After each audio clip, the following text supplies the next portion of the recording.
di incredibile, o meglio, potrebbe essere anche credibile. Dobbiamo farci delle domande sulla preparazione, sullo staff, sulla gestione, su tutto quello che volete voi, perché è veramente impossibile arrivare a questo punto. Come facciamo? È un miracolo.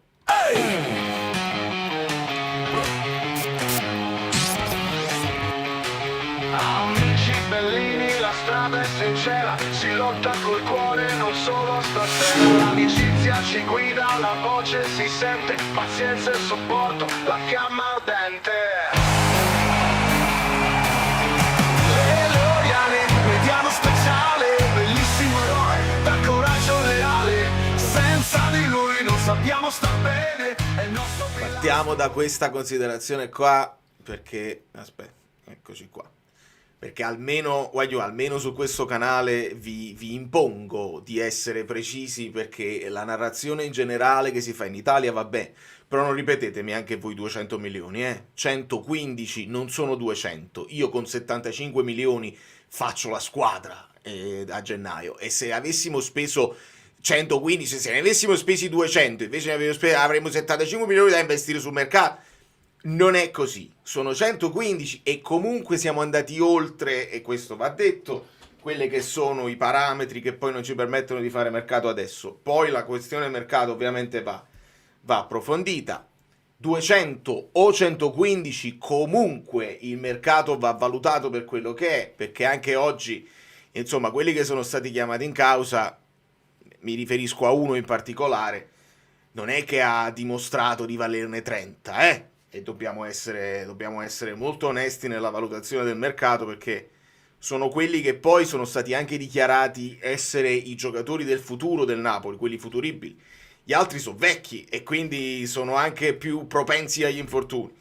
Comunque, essere riusciti a vincere sta partita oggi è stato veramente commovente da parte dei ragazzi. Questo lo dobbiamo mettere in copertina, perché veramente lo sforzo era visibile, che non ce la facevano, stanno tutti con l'affanno, e non hanno, quelli che riescono a correre comunque perdono brillantezza, sbagliano i passaggi, sbagliano i controlli, sbagliano le letture. E quindi Dio ringrazi Lobotka per tutta la vita, per averla sbloccata. Non è uno che segna, ma ho scoperto, a differenza di quello che vi ho detto in reaction, che Lobotka ce l'avevo contro Lollino, il mio cugino Lollino ha messo Lobotka titolare, pur avendo in panchina gente da bonus come Tramoni, gente Casadei, Zegrova. Ha messo Lobotka titolare, e allora va bene così. Allora, felice per la vittoria, disperata per gli infortuni. Angela, è proprio così che ci sentiamo un po' tutti, e bisogna stringere i denti. Io, quando poi parliamo della situazione, insomma, della gestione, è una domanda legittima che ci dobbiamo fare, ma è una domanda che deve essere fatta prima. Cioè, adesso, ad oggi, chiedere della gestione oggi è più difficile, perché già sei in emergenza. E quindi non è che si può chiedere una migliore gestione oggi. Oggi si fa quel che si può, si salvi chi può, con le partite ravvicinate e senza grandi spunti in panchina. Poi, per esempio, ti posso dire che nelle ultime partite il Vergara che abbiamo visto oggi può giocare a calcio. Cioè, è un giocatore che non ha niente da invidiare agli altri che giocavano sempre, e secondo me deve essere considerato da Conte come uno di quelli che deve giocare, deve rientrare nelle rotazioni, non può giocare ogni tanto, deve giocare seriamente sempre, con grande continuità, perché lo merita, ne ha, è più fresco degli altri ovviamente perché ha giocato poco, quindi bisogna affidarsi, e poi starà a lui dimostrare di avere le stimmate del giocatore di calcio. Ha già affermato che ovviamente non ha, per una questione di esperienza, però è così. Buonasera. Allora, tutti gli infortunati da secoli, inizio a pensare che non siano mai esistiti, addirittura. No, vabbè.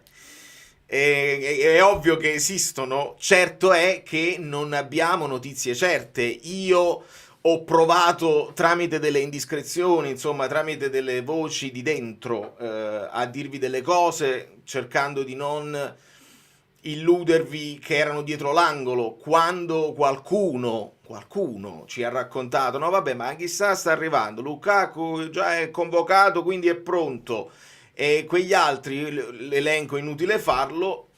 Io mi sono sentito di dirvi quello che mi era arrivato, e la prima cosa che ho dovuto dire sottovoce, perché poi ovviamente tu dici una cosa e ti dice sei una ciucciuettola, non è vero, io vi dico le cose che mi sento di potervi dire quando mi fido di una fonte, e vi dissi Anghissà torna prima di Lukaku, e aggiunsi, perché sono un pollo, non pollo nel senso I'm a chicken, cioè ho paura di dire le cose troppo forti, dissi pure a livello, no? Cioè Anghissà tornerà, magari Lukaku lo vediamo, però non sarà a livello atletico così, Anghissà lo vedremo prima, e secondo me Anghissà lo vedremo prima. Io non lo so se sarà convocabile per la partita di Champions, non lo so. Io ho detto mettiamo la Juve in mirino per Anghissà, poi Anghissà ha avuto una lombalgia e quindi nel suo recupero probabilmente ha rallentato quello che è il ritorno. Però su Lukaku ve l'avevo detto, su De Bruyne ce l'ha detto anche Manna, è stato chiarissimo. Su Gilmour si è operato e non si sanno le cose, i report degli allenamenti non ce li fanno sapere, le conferenze non si fanno, e allora uno che vuole chiedere, che vuole sapere delle notizie, che vuole chiedere delle cose, per esempio oggi noi non sapevamo che Elmas ha giocato con l'influenza, cioè quel giramento di testa che a un certo punto ha avuto è dovuto anche al fatto che è debilitato, e Elmas ha giocato con l'influenza, rendetevi conto del momento di emergenza pazzesco. Buonasera, telecronaca Sky Business vergognosa, per tutto il secondo tempo hanno tifato apertamente per il pareggio del Sassuolo e non abbiamo dubbi.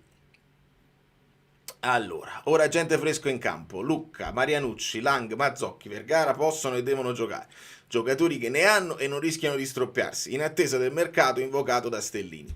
Esatto, perché Stellini l'ho sentito, insomma ha detto siamo numericamente, se la società, adesso la società deve decidere, un po' come a dire io qualche giocatore se arrivasse lo vorrei, però la società deve decidere se lo vuole fare o no.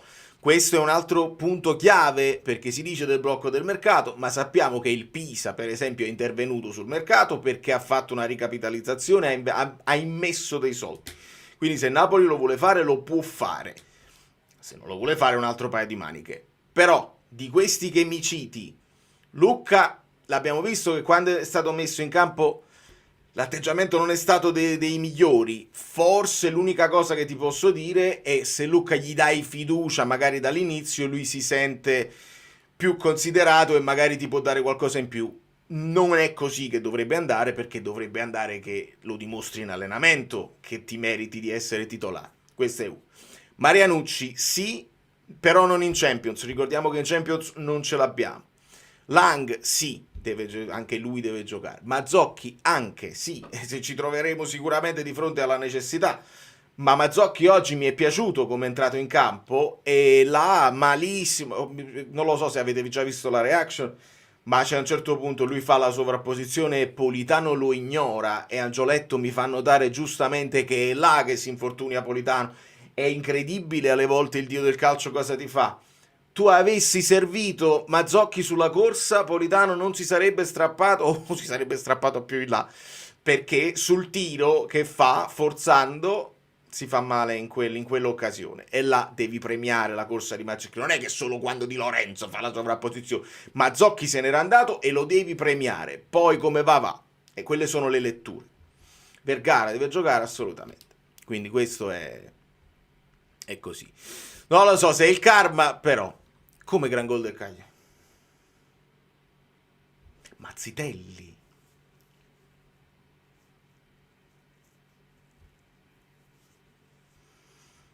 È troppo presto, la partita è ancora lunga.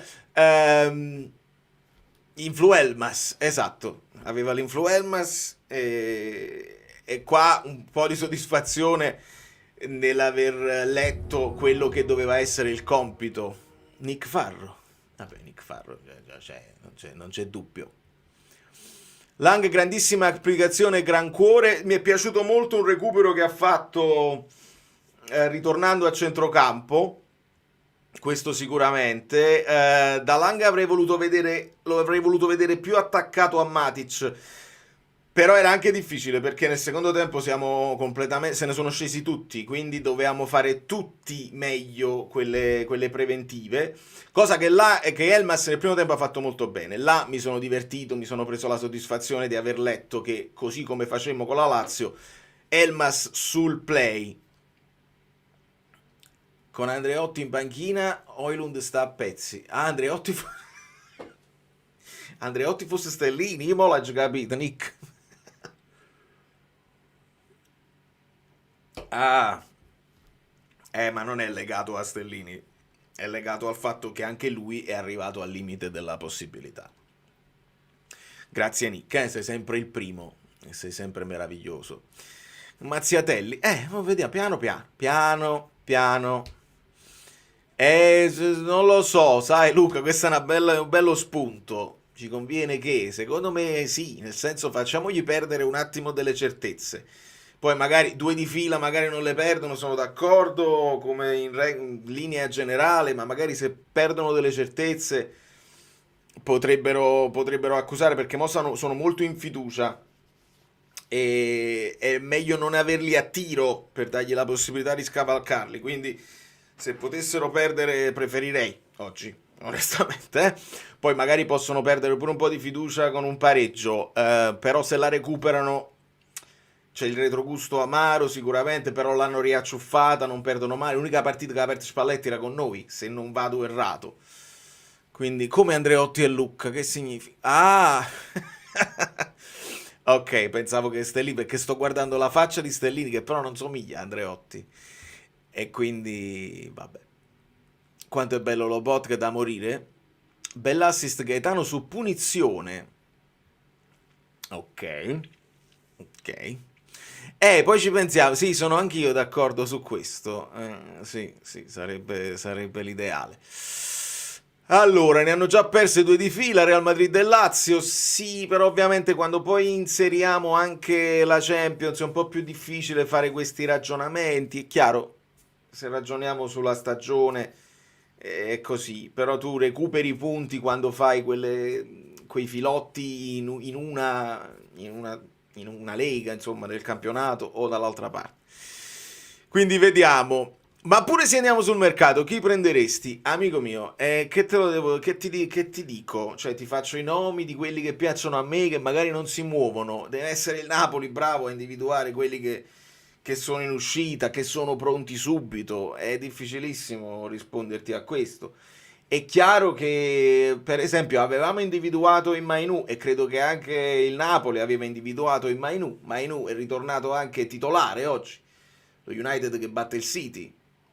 E insomma, si era capito che con l'uscita di Amorin poi il Manchester lo ha riblindato e adesso stanno tornando quelli là dalla Coppa d'Africa, ma si sapeva, ci avevano spiegato che dovevamo essere molto più aggressivi sotto questo punto di vista. Già il fatto che tu puoi chiedere il prestito e non altro non ti permette di fare la voce grossa.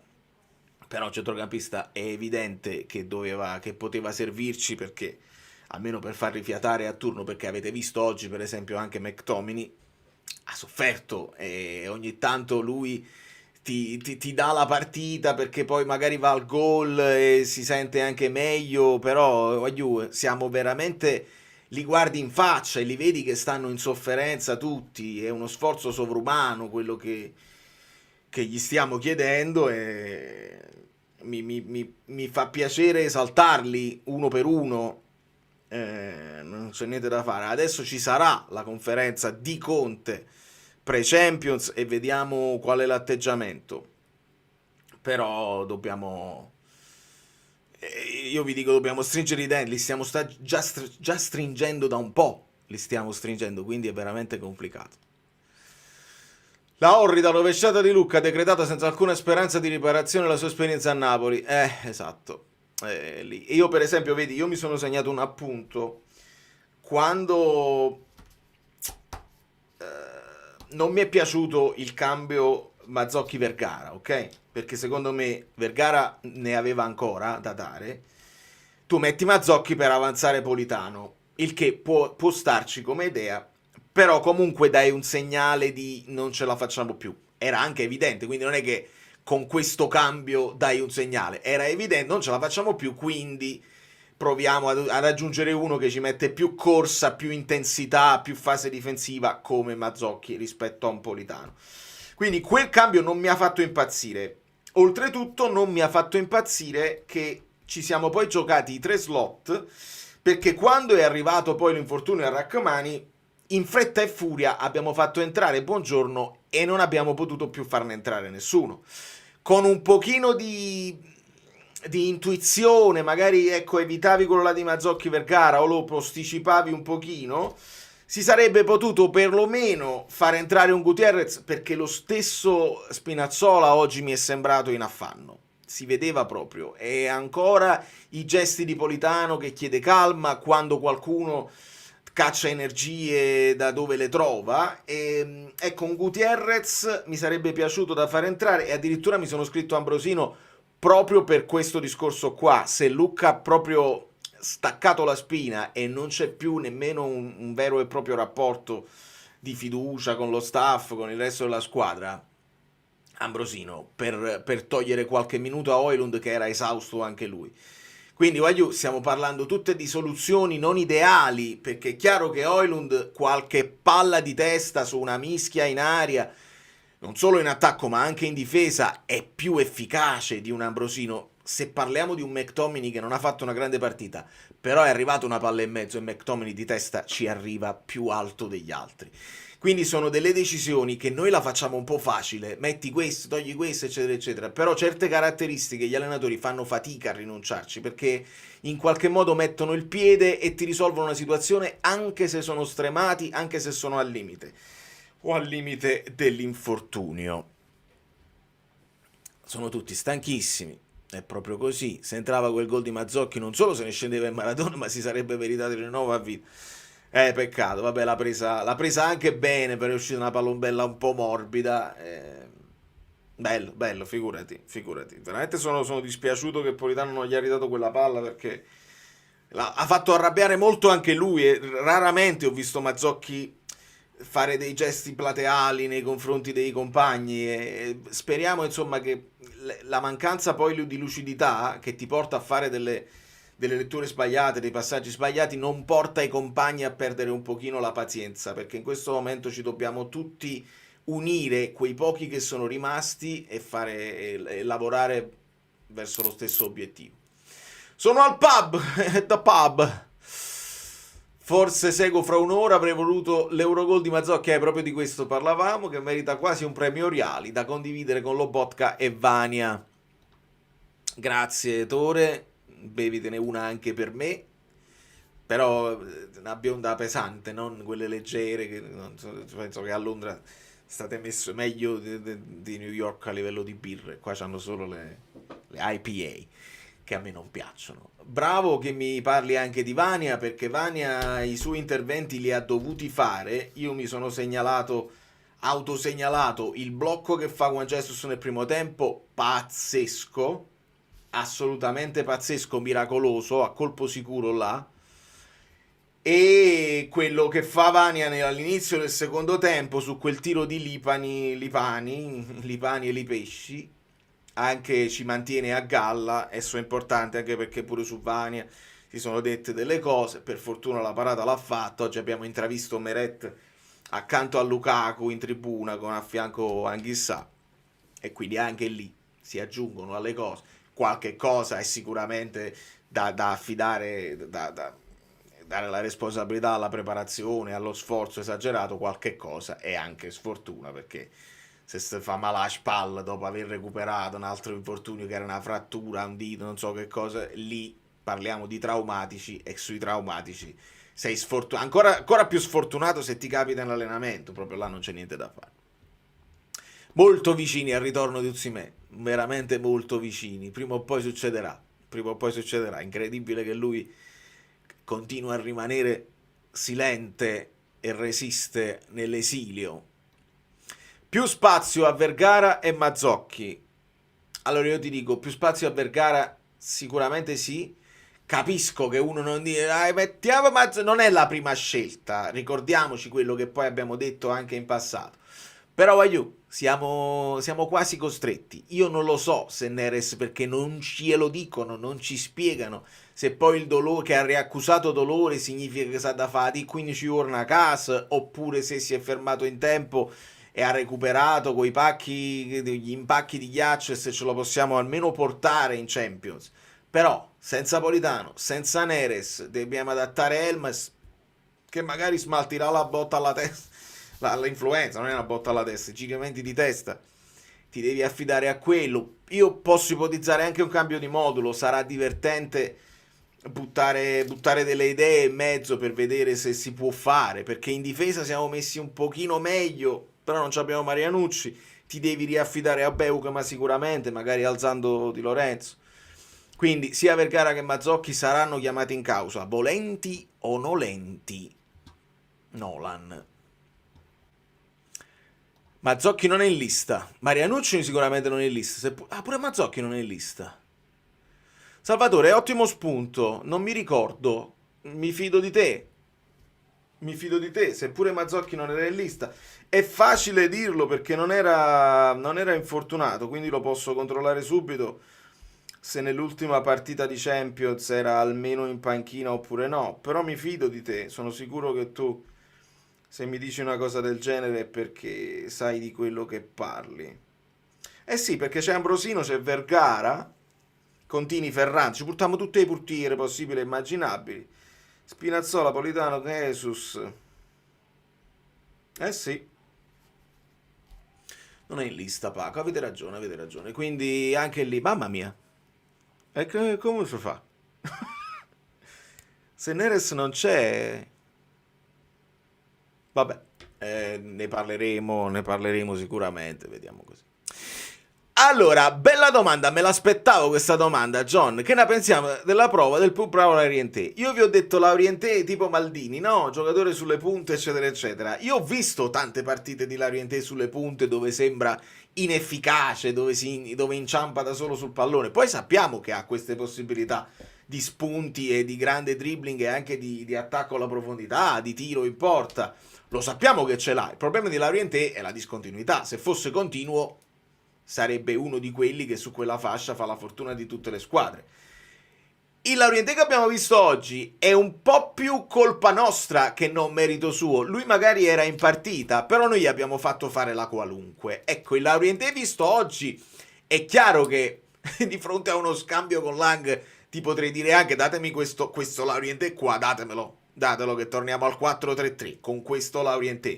Solo che ho la consapevolezza che Laurienté viene a Napoli, si toglie le strisce verdi e nere e si mette la maglietta azzurra del Napoli e ridiventa tutto bellino, eccetera, eccetera. Su questo ho la quasi certezza. Comunque non se ne parla, non se ne è parlato più, quindi cerchiamo di parlare almeno di quelli che sono i rumor. Poi pure i rumor si squagliano e non parliamo di niente proprio. Che al Napoli flop. Pure secondo me è così. Con il Copenaghen gioca Sorma. Come va? È forte tua sorella, perché poi pure si potrebbe fare una cosa innovativa di inserire anche le ragazze e fare un misto di giocatori e giocatrici e facciamo la storia. Caro Vincenzo, purtroppo sì, se non vogliamo dare un giudizio definitivo perché a qualche cosa abbiamo intravista anche di positivo, però oggi molto male. Parliamo di oggi, parliamo della singola prestazione in questo momento. Può essere, volendo cercare una giustificazione, che anche lui è stato ributtato con un po' più di fretta nella mischia perché anche lui veniva da un infortunio, come tutti. Però oggi sì, ho visto un po' di difficoltà nel trovare la zolla giusta. Lui doveva stare sull'Orienté e ho visto che, perché gli accoppiamenti erano molto chiari ed erano chiari già dal giorno prima. Mi vanto, perché una volta che ha individuato Elmas là, tutti gli altri accoppiamenti risultano naturali.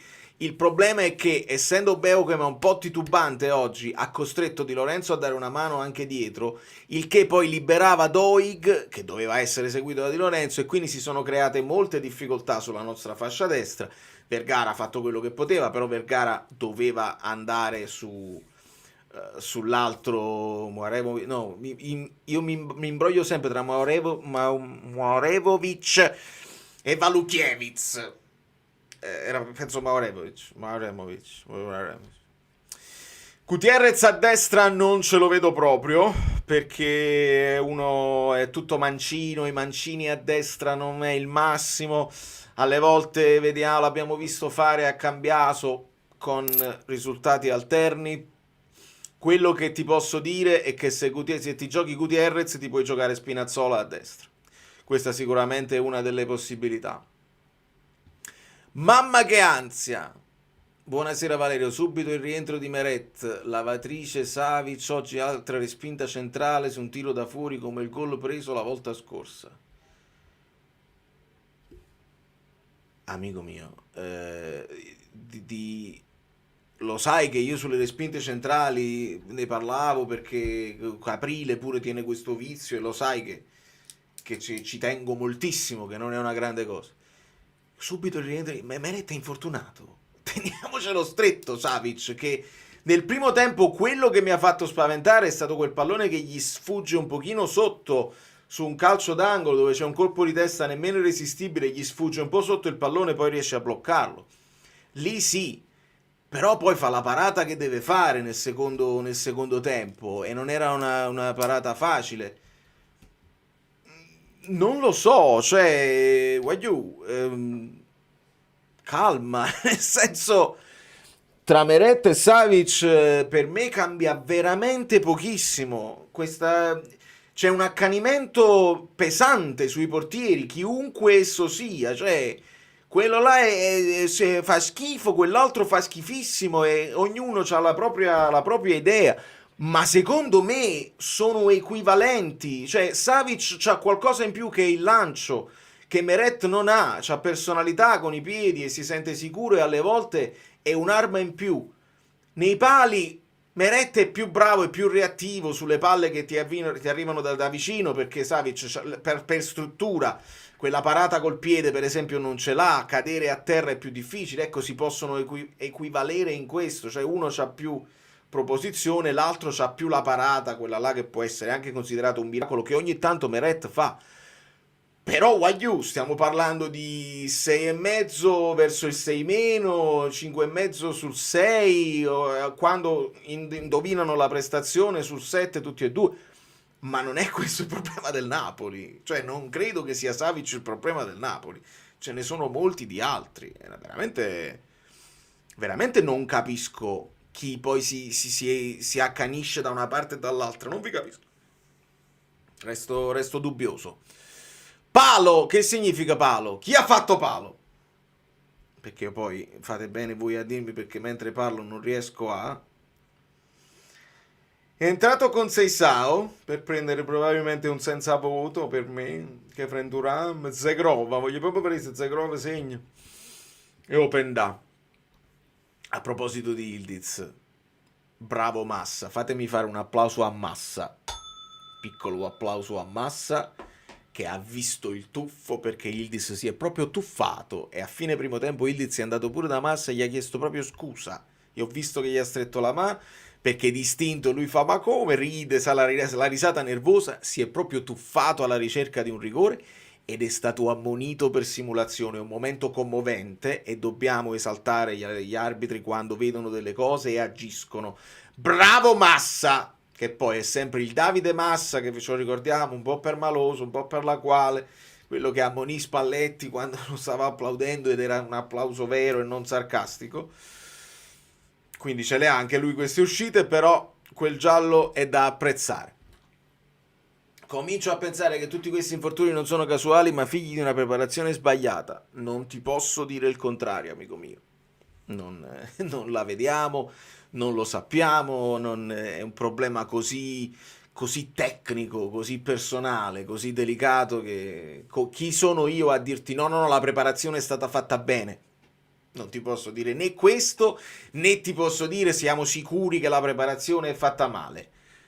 Il dubbio ci viene, onestamente, e ricordo che quando fu il periodo di Garcia e non c'era questa moria esagerata, era molto di meno gli infortuni, si individuò il problema del Napoli e Rongoni e lo staff di Garcia che non si può, sono degli incompetenti. Si individuò subito. Adesso, visto che Conte ha il suo nome e la sua aura, ci è voluto un po' più di tempo per mettere in discussione anche quelle che possono essere i preparatori atletici. Quello che vi posso dire è che ci sono due staff, e date anche alcune dichiarazioni di Conte che sono passate un po' inosservate, alcune dichiarazioni sui fisioterapisti, oggi ha parlato sugli infortuni, dovete chiedere ai medici. Vi posso solo dire che non so chi è il responsabile, ma vi posso dire che si intuisce che non c'è una grandissima collaborazione tra quello che è lo staff dei preparatori e lo staff medico del Napoli, perché poi i preparatori sono di Conte, lo staff medico è del Napoli, e vi posso assicurare per un'intuizione mia che non c'è grande coesione, unione di intenti sotto questo punto di vista. Questo ve lo posso dire. Non ho dubbi al riguardo. Ti consiglio giocatore forte in prospettiva, non dico un Kvara, ma il livello è quello. Dopo i vari Palestra e Garcia, goditi Otame. Mamma, wow, mamma, premiato come il miglior giocatore del mondo under 21. Oh mamma, si chiama veramente mamma, è bellissimo, va comprato anche solo per questo. Mamma Rukarm, mamma Otame, è amico mio, però questo poi non è un mio, non può essere un mio advisor perché me lo hai individuato tu. Palestra e Garcia me li prendo. Se mamma fa il botto, il merito è di Napoli 65-74. Andiamo a vedere. La Juve è vestita che pare la Lazio. È vero, questo azzurrino verde acqua strano, perché poi il famoso mare di Torino, così. Senza giri di parole, Amir in una vecchia intervista post Champions dichiarò che era dura per lui giocare tutte queste partite da titolare, considerando con quella di oggi è arrivata all'11ª partita da titolare consecutiva. Disse che era dura, io non me la ricordo questa intervista, comunque mi fido ovviamente di te. Sì, lo so, però, cioè, quando mi aiuti, no? Mi aiuti a dire nella continuazione del discorso. Qua chiamiamo in causa Conte e diciamo: Conte, 11ª partita da titolare, perché non lo cambi Rachmani? Perché poi dovrebbe giocare Buongiorno. Il Buongiorno ultimo l'abbiamo visto, fa più danni che cose buone. Quindi dove la tiriamo la linea tra il mi fido di alcuni calciatori più di altri e quell'altro doveva recuperare, forse era stato buttato nella mischia troppo presto, non ha recuperato, cioè li buttiamo troppo presto nella mischia e ricadono negli infortuni, leggasi Buongiorno anche l'anno scorso, leggasi forse Beugema in questo qua, oppure portiamo all'esasperazione quelli che giocano sempre e poi si infortuniano. E dietro l'angolo è l'infortunio di McTominay. Io non lo so quanto potrà ancora resistere, ma siamo dietro l'angolo. E la speranza è che ti torna Anghissà in modo tale che non arrivi a quel punto, ma lì è una questione di il mazzo di tirare bene, non di tirare bene, non farsi male. Rachmani si è fatto male con uno scatto, nemmeno tirando. Quindi sì, ci sarebbe anche da fare, lo sapete come la penso, ragionato, un turnover ragionato, non esageratissimo come fa Italiano, perché quello è troppo esasperante, però quello che sta facendo per esempio Chivu, oggi Chivu per esempio ha risparmiato la partita a bastoni e secondo me se lo ritrovano questo torno di riposo, perché farli giocare sempre è difficile, uno alla volta, uno per reparto, dopo un 4-5 partite consecutive sarebbe l'ideale. Poi ci sono anche dei minuti che tu puoi recuperare con le sostituzioni quando la partita non è in bilico, in mezzo alla partita, però partite non in bilico ce ne sono state poche ultimamente, e anche sul 2-0 sappiamo che è sempre in bilico. È matematico, se non si fanno rotazioni, gira e rigira, qualcuno si fa male. Poi arrivano gli infortuni anche quando fanno le rotazioni, perché io ho sentito chi poi doveva giustificare Italiano dicendo guarda che Italiano c'ha un sacco di infortuni, sta soffrendo gli infortuni. Italiano invece lo fa scientifico, non fa la stessa formazione mai da 3 anni, 5 anni. Anche lì sono arrivati lo stesso, quindi questo sarà matematico, ma non è detto che ruotandoli non succeda lo stesso, perché poi non sappiamo se è una questione anche di sforzo richiesto negli allenamenti, di accumuli che hai fatto magari in preparazione. Per Lukaku non vale quello perché ha fatto solo la preparazione e si è struppiato. Veramente non vi posso aiutare sotto questo punto di vista, non c'è proprio niente da dire. Sono 2 le giornate di squalifiche per Conte? Sì, in campo. Ah, tu dici lo vuoi mettere a centrocampo?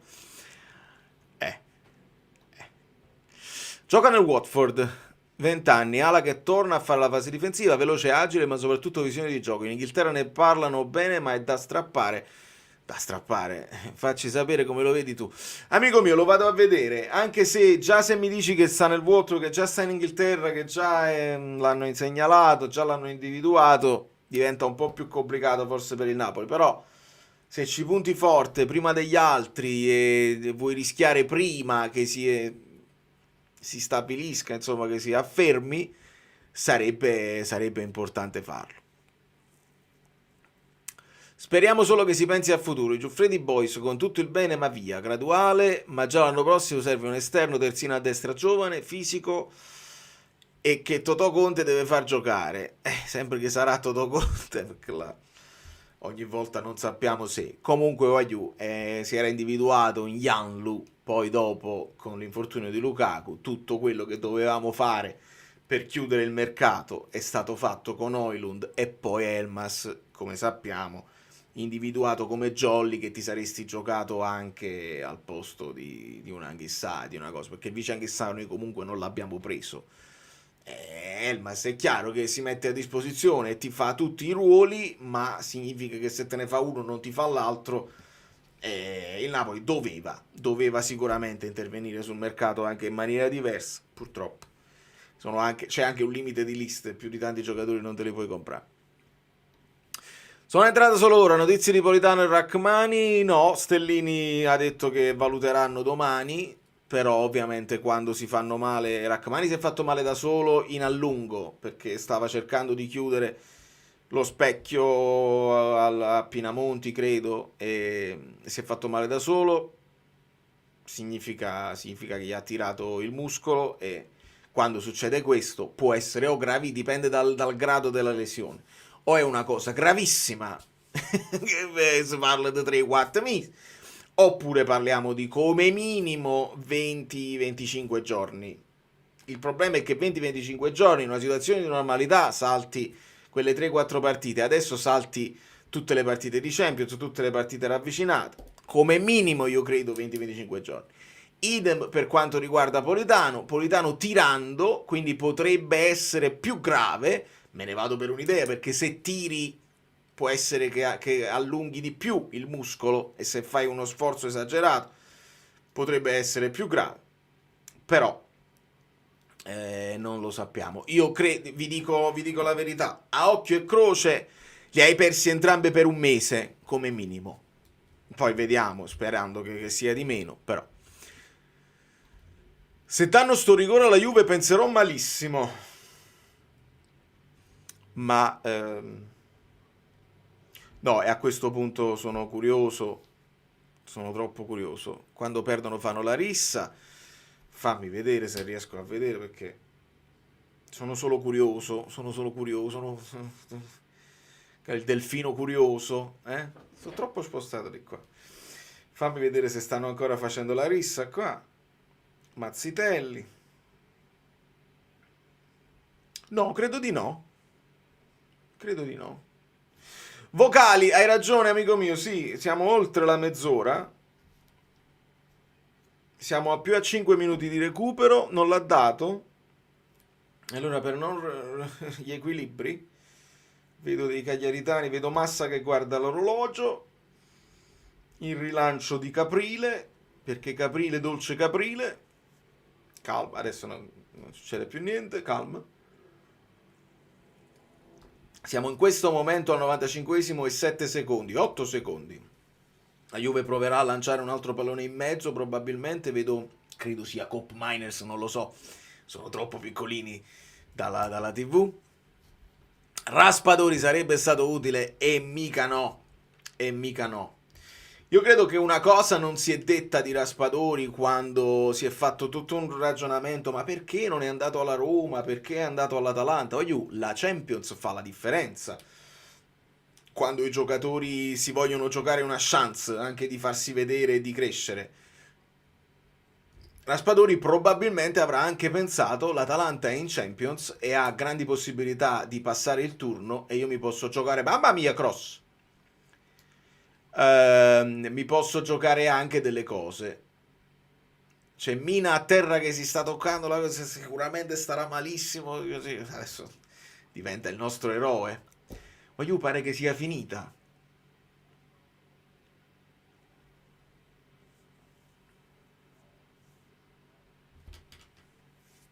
Coi fiocchi. Esatto, non è che la Juve ha perso, ha vinto il Cagliari. E visto che hanno Palestra ci fa piacere, visto che hanno Pisacane che comunque sta facendo giocare questa squadra di giovinotti non male. Bello, bello, Pisacane sta come un pazzo scatenato. Wagyu! Allora gli amici bellini abbonati sanno quello che io ho scritto e adesso ve lo posso dire, visto che abbiamo intravisto la partita dell'Inter Udinese, Inter Udinese, non so nemmeno dove giocavano, e qualcuno nella speranza più totale di dire vabbè, ma è una partita ancora lunga, l'Udinese, l'Inter non perde, non la vince, l'Udinese non la perde, eccetera, eccetera. Io vi ho detto, tutta questa speranza, tutta questa fede, riponetela nel Cagliari, che con l'Inter non c'è niente da fare. Però riponete un po' di fede nel Cagliari, perché la Juve comunque era arrivata a un filottissimo. Adesso avevano preso anche a convincere, oltre che a vincere, però erano arrivate delle vittorie all'inizio del ciclo Spalletti non convincentissime. È arrivato un limite, perché poi i filotti devono finire a un certo punto. Era arrivato un limite anche per la Juve. E sono molto contento perché questo ti può dare una spinta a non sentirti questa pressione, questa zebra addosso, che tu già sei ciuccio cavallo, tu dovresti essere il cavallo, il destriero, il corsaro. Questa zebra addosso non mi faceva troppo piacere. Quindi, grazie Pisacane, esatto Giacomo, grazie Pisacane. Bene, allora possiamo andare ai vocali con un po' più di serenità e vedere quali sono gli spunti. Sta pure Stellino. Ciò vale ho la tentazione di fare un vocale di 7 minuti, giusto i minuti in cui il Napoli oggi è sceso in campo, prima del gol di Lobotka, che non segnava dal 2022, dal 15 agosto 2022 contro il Verona, 2-5, prima partita del Quara con il Napoli. Oggi partita improponibile sotto l'aspetto del calcio. Stellino out, Bellino. Altri due infortuni, quello di Rachmani, che ha giocato tutte le partite da dicembre in poi, forse anche di più, e infortunio anche di Politano.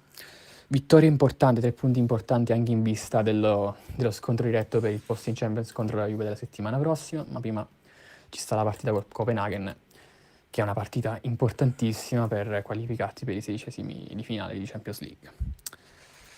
Avanti così, Stellino out. Hai fatto un mini editoriale di racconto della cronaca. Ciao Ale, ciao a tutti gli amici live. Volevo fare una piccola riflessione sullo scontento generale che c'è in questi giorni, no? Tipo Chiariello che ha parlato di scudetto scucito dal petto a causa di Conte, quando secondo me nelle ultime 2 partite abbiamo perso 4 punti, un po' più per volere divino che per demerito. Però poi questa partita qua riapre secondo me gravemente la polemica sulla gestione degli infortuni e dei ragazzi in rosa. Per me, cioè, io non lo so, passare da De Nicola a questa cosa qui, mi vanno bene i campi non all'altezza, mi vanno bene i bersagli che non si muovono, però è una roba indecente. Cioè, prendesse metà dello stipendio che dà Conte, richiamasse De Nicola, De Laurentiis, perché veramente non si può. Io mi accontento anche della Coppa Italia in queste condizioni qua. Ma che significa? Ma magari una bella Coppa Italia da aggiungere alla Supercoppa, alla grande proprio. Coppa Italia, Supercoppa e qualificazione in Champions, scendo in strada. Vado a Times Square vestito da Napoli. No, allora, quando tu mi parli di De Nicola, hai ragione sotto un certo punto di Nicola medico-sociale, quindi non parli dei preparatori atletici che è lo staff di Conte, parli di De Nicola, quindi staff Napoli. Quando De Nicola ha lasciato il Napoli o il Napoli ha lasciato andare De Nicola, poi lui è stato sostituito da Canonico, che era un suo secondo, insomma, di cui parlano tutti molto bene, ma chi è sa, sta gente, qui non è che posso dire grande Canonico, grande De Nicola, sappiamo semplicemente che con De Nicola c'era un'attenzione alla prevenzione degli infortuni che era maniacale, con consigli specifici ad personam per ogni singolo giocatore, anche per quanto riguardava l'alimentazione. Aggiungiamoci questo ai vari dettagli, perché poi la preparazione di Conte va benissimo, però noi sappiamo anche che c'era una figura che a un certo punto non c'è stata più, che è quella del nutrizionista, ve lo ricordate? Il nutrizionista che poi ha mollato perché aveva dei progetti suoi, probabilmente doveva fare avanti e indietro la spola e il Napoli ha detto stai qua o fai i progetti tuoi. Quindi nessuna cosa così, ma è stato sostituito quella figura? C'è una figura che rappresenta anche il nutrizionista che fa dei preventivi, del lavoro preventivo per quanto riguarda la possibilità degli infortuni, il lavoro che fanno i giocatori a parte il riposo, lo controllano il riposo, si riposano oppure vanno comunque, continuano a fare i pesi a casa.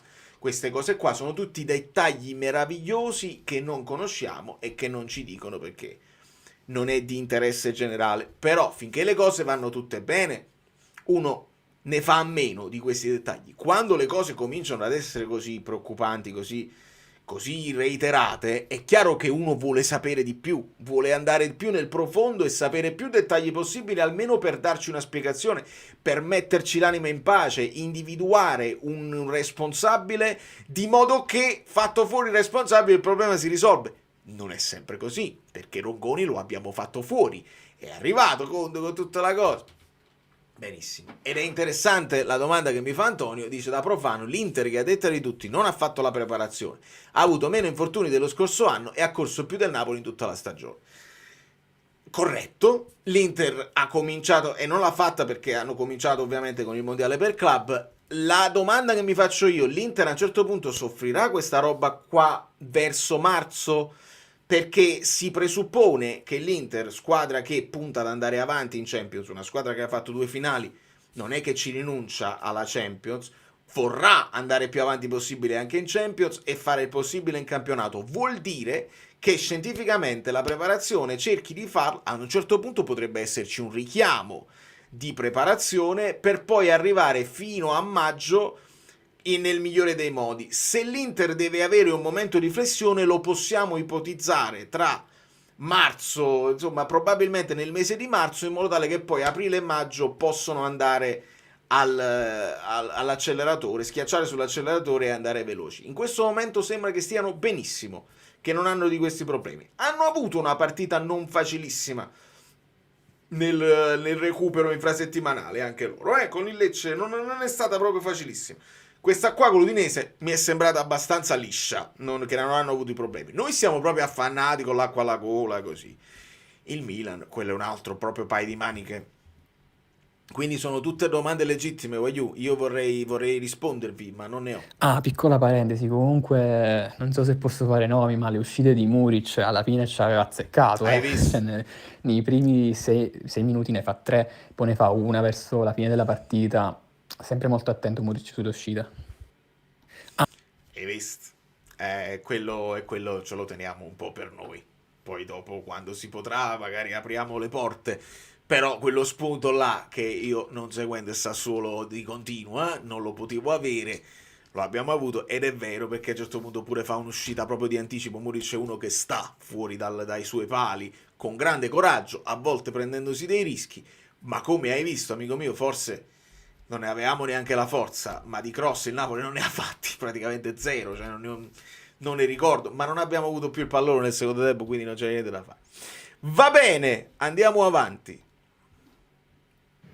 Allora Vale, questo sarà un audio un po' confusionario perché vabbè, dopo non vi riesco a seguire, quindi qualche secondino in più me lo prendo e sono in uno stato d'ansia veramente che non si riesce a spiegare. Ho avuto anche paura di alzarmi dal divano per paura di farmi male, è veramente un'ecatombe, cioè sempre gli stessi infortuni, sempre a sto cazzo di flessore, veramente non se ne può più. Cioè Amir era quello veramente che non potevi perdere là dietro e io non lo so come faremo ad affrontare le prossime 3 partite sinceramente. E meno male che Stellini aveva detto nella scorsa intervista che da dati alla mano fisicamente stiamo bene, mi fa piacere. Però vabbè, 3 punti fondamentali da questo punto di vista secondo me Vedi, questo è uno spunto, perché se Stellini dice una cosa del genere vuol dire che tu mandi in campo la squadra senza avere il dire ok, qua stiamo rischiando. Cioè vuol dire che chi raccoglie i dati forse non è più che il preparatore atletico che ha fatto il suo lavoro in estate e adesso deve fare solo un lavoro di mantenimento. Può essere che c'è un problema di raccolta dati, cioè vi dovete rendere conto che i giocatori sono già al limite. Se li stiamo rischiando volontariamente oppure casualmente, nel senso che una cosa è che io li mando in campo con la consapevolezza, dice qua il giocatore si vede che sta al limite, e ti posso dire Højlund sono alcune partite, prima per esempio di quella che ha fatto l'Inter, che comunque stava dando il massimo e si vedeva che stava dando il massimo dello sforzo. Adesso lo stiamo vedendo da 2 partite in grande affanno. Quello potrebbe essere un segnale. Dice, attenzione, è un segnale che se non sei brillante può essere che stai lavorando su un affaticamento e se continui così e dai il massimo con grande generosità puoi farti male. Che si fa in questi casi? Si manda in campo Højlund o mandi in campo Ambrosino, escludendo Lucca per le questioni che sappiamo, o mandi in campo Ambrosino rischiando che se perdi la partita dicono Conte ma sei impazzito, Højlund è infortunato, perché mandi in campo Ambrosino? No, perché Højlund avevamo visto che dai dati così magari capite. La vittoria dell'Inter, io dico che ha dato un boost in più, quindi diciamo in ottica Champions era molto importante la vittoria dell'Inter. Per il resto sarà curioso vedere la hitmap di Elmas e di Lang perché sarà identica a quella di Matic, proprio li si sono attaccati addosso come le zecche. E per il resto Vergara mi è sembrato bello, pimpante, adesso mi sa che a lui toccherà perché Politano pure è morto. Però onestamente diciamo partita proprio non brillantissima dopo il gol, ce l'abbiamo sbloccata fortunatamente diciamo su un'occasione dove ti è andata bene, magari le scorse partite sto tiro con la deviazione di Muriimovic finiva fuori, invece diciamo oggi ti ha messo fuori gioco il portiere e niente, ci prendiamo i punti, però cioè 3 punti, se ogni punto che prendi vale un infortunio non lo so se li voglio 3 punti ogni partita. Tra l'altro sì, per rispondere a Giuseppe, mi è parso che abbia chiesto in maniera implicita che servono degli acquisti nell'intervista a DAZN. Sì, ho aperto praticamente la live dicendo questo, che ha rimandato alla società, ha detto la società deve decidere quello che vuole fare e sappiamo che il blocco esiste ma si può aggirare in maniera lecita e quindi ha passato la palla, poi la società può anche rispondere. Sarebbe bello sentirlo con chiarezza, però De Laurentiis non va allo scontro con Conte, questo l'abbiamo capito. Quindi può essere anche che in separata sede, senza dirlo apertamente, gli dice a Conte sì, io ti compro altri giocatori, ma me li rompi anche i nuovi che ti compro, perché se sei tu che li rompi con una gestione del genere, che te li compro a fare? Potrebbe rispondere De Laurentiis. E Conte potrebbe rispondere ma io ti sono costretto a romperteli perché tu vuoi andare in Champions e se perdo le partite in Champions non ci abbiamo. E allora ma non potevi cambiare prima? E ho provato a cambiare prima perché ricordiamoci le prime partite i cambi stavano arrivando un pochino prima, poi si sono fatti male una alla volta come le mosche. Mannaggia, la chiosa dove sta? Dove sta la chiosa? Ci deve essere la chiosa, ecco qua. E vabbè, solita chiosa, io Fourneau veramente la terna arbitrale orba, cioè nel gruppo hai visto abbiamo segnato ogni errore arbitrale, ma veramente proprio ciechi, poi gioco spezzettatissimo, i gialli non li avrei lasciati nell'altro pantaloncino, veramente non se ne può, Buonasera ragazzi, buonasera amici bellini. Aspetta, Højlund dopo gli allenamenti si mette a fare 10 km nel parco per cercare di stare sempre su, pensate come sta mentalizzato. Ma può essere che questa cosa è sbagliata, ma tu lo sai perché l'hai visto? L'ha detto lui nell'intervista, cioè, non lo so, può essere pure che questa cosa non la fa, perché forse il riposo è più importante del continuare a stare sul caldo con i muscoli. Sta cosa è grave, non so se sono contento di questo. Sì, dai, io ho già preso il biglietto, andiamo tutti quanti a Copenaghen, mi propongo come difensore centrale, se qualcuno riesce a dare una mano a Conte, visto che si sono infortunati tutti quanti, ragazzi, Valerio, tu vedo che sei bravo anche a calciare, vieni a fare l'esterno, vieni a fare qualcosa, dai, diamo una mano al Napoli, forza. Comunque, a parte gli scherzi. Partita brutta, possiamo dire partita brutta, sì, dai, per me è una partita brutta. È stata talmente noiosa. L'hai visto tu? Scusami Pino, no, mi interessava questa cosa perché questa è una testimonianza FSL Foods. Magari puoi darci tu dei consigli sulla nutrizione, probabilmente. Se l'hai visto tu, ho perso i messaggi precedenti. Hai fatto altre? Fammi vedere se riesco a recuperare. Se hai parlato di altre cose. FSL Foods, amici bellini. Allora, fammi vedere, ti recupero perché questo è interessante. So per certo che il controllo sull'alimentazione è particolarmente duro. Alcuni chef privati di Gilmour e McTominay sono amici miei e devono seguire. Conte pesa i giocatori ogni lunedì. Non è l'unico a pensare così. Oilund. Ah, perfetto. Allora abbiamo recuperato questi messaggi qua. Quindi il controllo sulla nutrizione siamo sicuri, però mi hai aggiunto questi 10 km nel parco che a questo punto non lo so se lo potevamo dire o no. Perché se sono iniziative private potrebbe anche essere deleterio e non è detto che sia il massimo. Mi sono messo a mettere in ordine in casa. Comunque, vittoria 1-0, vittoria brutta, va bene lo stesso, sono sempre 3 punti. Forza Napoli. Forza Napoli, Pino. Quando parliamo di vittoria brutta, sporca, vittoria brutta e cattiva, così, io oggi assolutamente no, perché nel senso che è chiaro, è una vittoria bruttissima, il Sassuolo meritava almeno il pareggio, ma non l'ho proprio guardata la partita con quell'ottica là. Io ho guardato la partita che dopo il gol di Lobotka, che ci siamo praticamente subito, è venuto meno, è come se psicologicamente fosse caduto un pise un quintale, cioè nel senso abbiamo segnato e chi ce l'aveva perché proprio come se ci fosse la consapevolezza che più di tanto non si potesse fare. Arriva il gol da Lobotka, sembra quasi una cosa divina a dire questa partita la vinci così, vai liscio, e in qualche modo ritornano le cose, ok, non dobbiamo dare quello sforzo incredibile che non abbiamo nemmeno in noi e che ci può fare magari infortunare, e quindi ci siamo abbassati secondo me proprio fisicamente a dire calma, gestiamo perché siamo già pochi e cerchiamo di gestire. Il Sassuolo ha cominciato a salire, quindi non l'ho proprio vista questa partita in quel modo, ho visto semplicemente cerchiamo di non prendere paccheri e se riusciamo a vincere questa partita è un miracolo. Quindi l'analisi della partita sì, sarà interessante per quelli che fanno finta che non ci siano problemi, che siamo al completo e che la squadra normale che deve andare a gestire. Se fanno così va benissimo, parliamo di grande partita del Sassuolo e di Napoli in difficoltà. Io metto davanti proprio quella che è la gestione dei calciatori, che ne sono rimasti pochissimi, e che se facciamo finta che è tutto normale, è naturale che si parla poi di roba tattica che non ha funzionato. Buonasera, scusate il casino, ma purtroppo non riesco neanche stasera, non sono riuscito neanche stasera a guardare la partita in maniera decente, purtroppo per caso di forza maggiore la così. Vabbè, comunque per quello che ho visto, Napoli fino al gol di Lobotka mi è sembrato bello vivace, con delle idee. Poi a un certo punto abbiamo iniziato ad accusare veramente la stanchezza, perché si è ammosciato tutto proprio. Che dire, Vergara a me piace molto. Sì, sicuramente, come dice Guido, è ancora un po' disordinato e perde dei duelli. Ovviamente fisicamente a me Vergara dà l'impressione di essere un giocatore, uno di quelli che non deve tornare a difendere. È un sacrificio, però in attacco fa tantissimo. Mi piace proprio il suo modo di giocare di prima, di cercare il dribbling, è aggressivo. Mi piace molto. Per quanto riguarda il resto della partita non c'è molto da dire. Il Napoli ha sofferto tantissimo, probabilmente il Sassuolo avrebbe anche meritato un pareggio, però va bene così, cioè questi 3 punti ce li portiamo e via così. Però tutti questi infortuni, veramente qualcuno deve darci una spiegazione per tutti questi infortuni, perché non si può.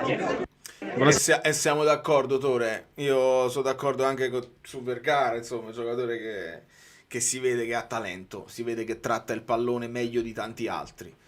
Poi è chiaro, se anche a lui chiedi lui il sacrificio lo fa, si vede che lui con grande generosità viene e torna indietro, difenderebbe. Ho sentito un'intervista che aveva lasciato a fine partita, cioè ha detto proprio mi sento ricco, era una frase bellissima, come a dire, cioè mi sento già fortunato, mi sento ricco ad aver esordito in questo stadio, cioè addirittura lui critica la sua prestazione, dice dovevo fare meglio, dovevo giocare meglio.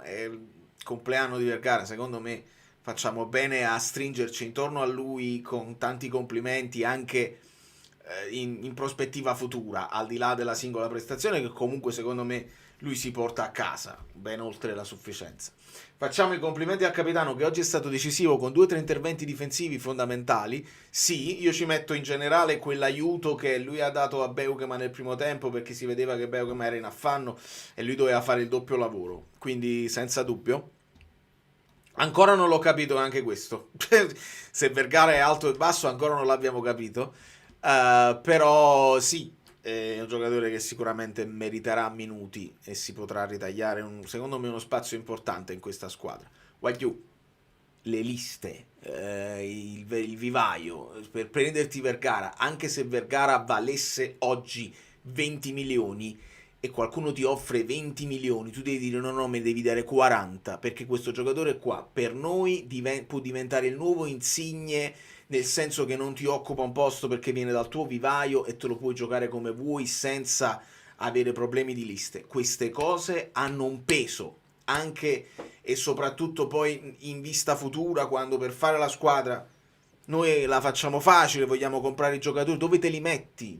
Anche se ti compri i giocatori adesso per fare la Champions, dove li metti? Non li puoi mettere nelle liste, quindi il valore è altissimo, deve essere più preciso ovviamente, ma quello avviene anche con più minuti, cioè più minuti hai, meno vuoi strafare. A un certo punto lui fa quel tiro, insomma, dove è giusto, era giusto che ci provasse, anche se non era nel massimo della coordinazione, era giusto che c'era un po' di spazio. Io sto nel mio stadio, tiro in porta, però sì, deve avere solo più minuti fa, meno forza la giocata, e meno forza la giocata e meglio è. Alessandro Petrarota ha ricevuto una gift membership da Alessio Marigliano. Di conseguenza, e lo ripeto a beneficio di tutti gli abbonati nuovi e vecchi, scrivetemi in privato se non vi ho ancora aggiunto al gruppo Telegram, vi posso aggiungere, vi fate un mesetto con noi, voi che avete ricevuto questi regali. È bellissima la community che regala, è proprio la condivisione del regalo. E se vi piace, se vi divertite, oggi la formazione è arrivata 1 ora e mezza prima. 1 ora e mezza, di solito arriva un quarto d'ora prima che 1 ora e mezza prima. Fidatevi di me che ci divertiamo con gli sticker e con le cose. Voi non avete idea di quanto è divertente, però dovete provare. Se non provate, non sapete cosa vi perdete.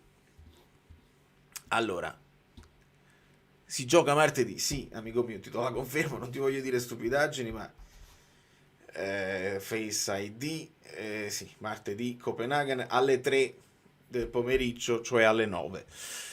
Ed è così. Dopodiché mi ero perso. Questa era la gifted, esatto, grazie Alessio, sei bellissimo. E andiamo a sentire un altro vocale, c'è una chiosa. Abbiamo il Copenaghen che è importantissimo, perché proprio col Copenaghen noi dobbiamo vincere, altrimenti siamo fuori. E poi abbiamo lo scontro diretto con la Juve, cioè come cacchio andiamo avanti così?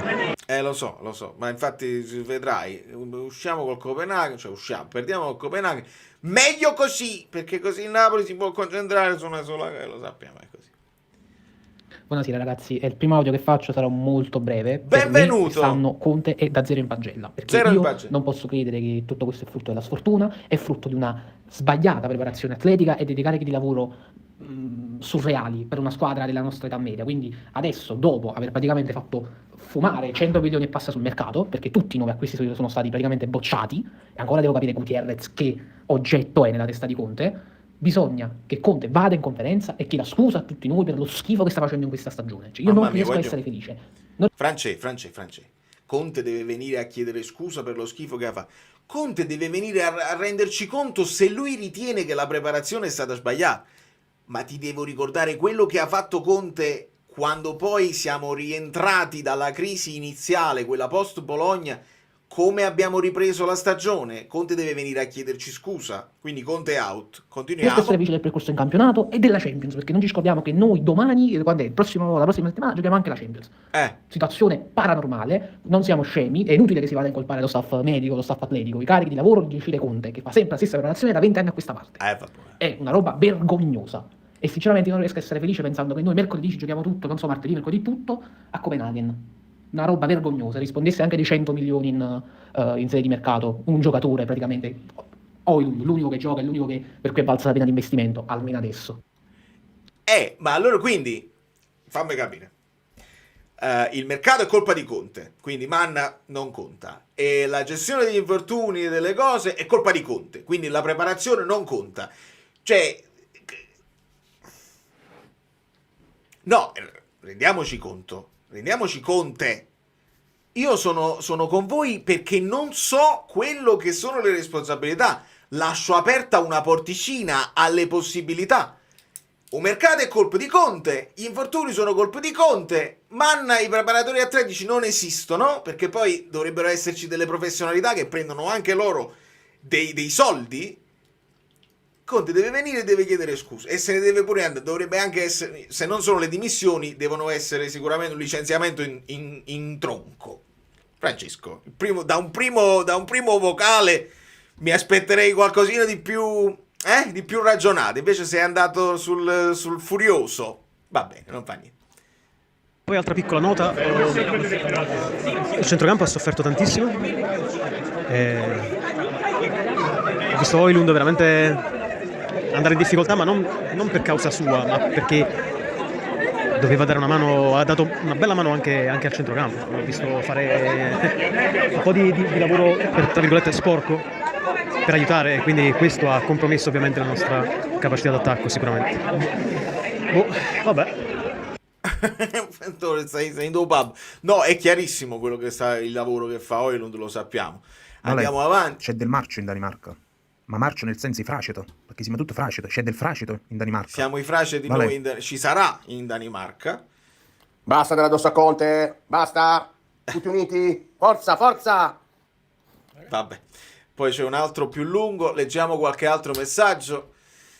Possiamo fare no mercato? Amico mio, visto che io il tuo nickname non me lo ricordo tante volte, ti rispondo, ripeto, magari sei entrato dopo, è sempre la solita storia. Il Napoli per fare mercato o vende, perché abbiamo il blocco soft, o vende Lucca, ci fai 20 milioni, puoi spendere 20 milioni. Se vendi Lucca, per esempio, ti pagano il prestito e poi si devono fare il riscatto, ti guadagni 5 milioni, puoi fare un prestito di 5 milioni. Questo è quello che può fare il Napoli, a meno che De Laurentiis non prende dei soldi da quelle che sono le liquidità, se li versa nelle sue tasche e li rimmette nella società, perché questa è una cosa che non l'ho detto io, ma l'ha detto Bellinazzo, che è un esperto della materia. Così come ha fatto il Pisa, che aveva il nostro stesso blocco, si stavano comprando Joao Pedro ed è saltato tutto, si sono comprati Dusan Simi, quello là che poi ha segnato pure. Quindi il Pisa sta facendo mercato, e addirittura si è parlata anche della voce di Lucca Pisa, che vuole Lucca Pisa, eccetera eccetera, perché evidentemente Sanechini è attaccante, ma forse non convincono Moreo, quell'altro Meister, eccetera eccetera, evidentemente non convincono e spendono. Possono spendere perché hanno rimesso soldi nel mercato. Se De Laurentiis fa questa cosa, possiamo fare mercato. Se De Laurentiis non lo fa, non possiamo fare mercato. E questa è la situazione, e deve essere chiaro, perché poi dare solamente però il blocco del mercato, sì, però il blocco del mercato è aggirabile, si può aggirare se lo vuoi fare. Se non lo vuoi fare perché magari ritieni che, lo stesso Manna ha detto, a me non mi piace molto la sessione di gennaio perché a volte si rischia di fare danni.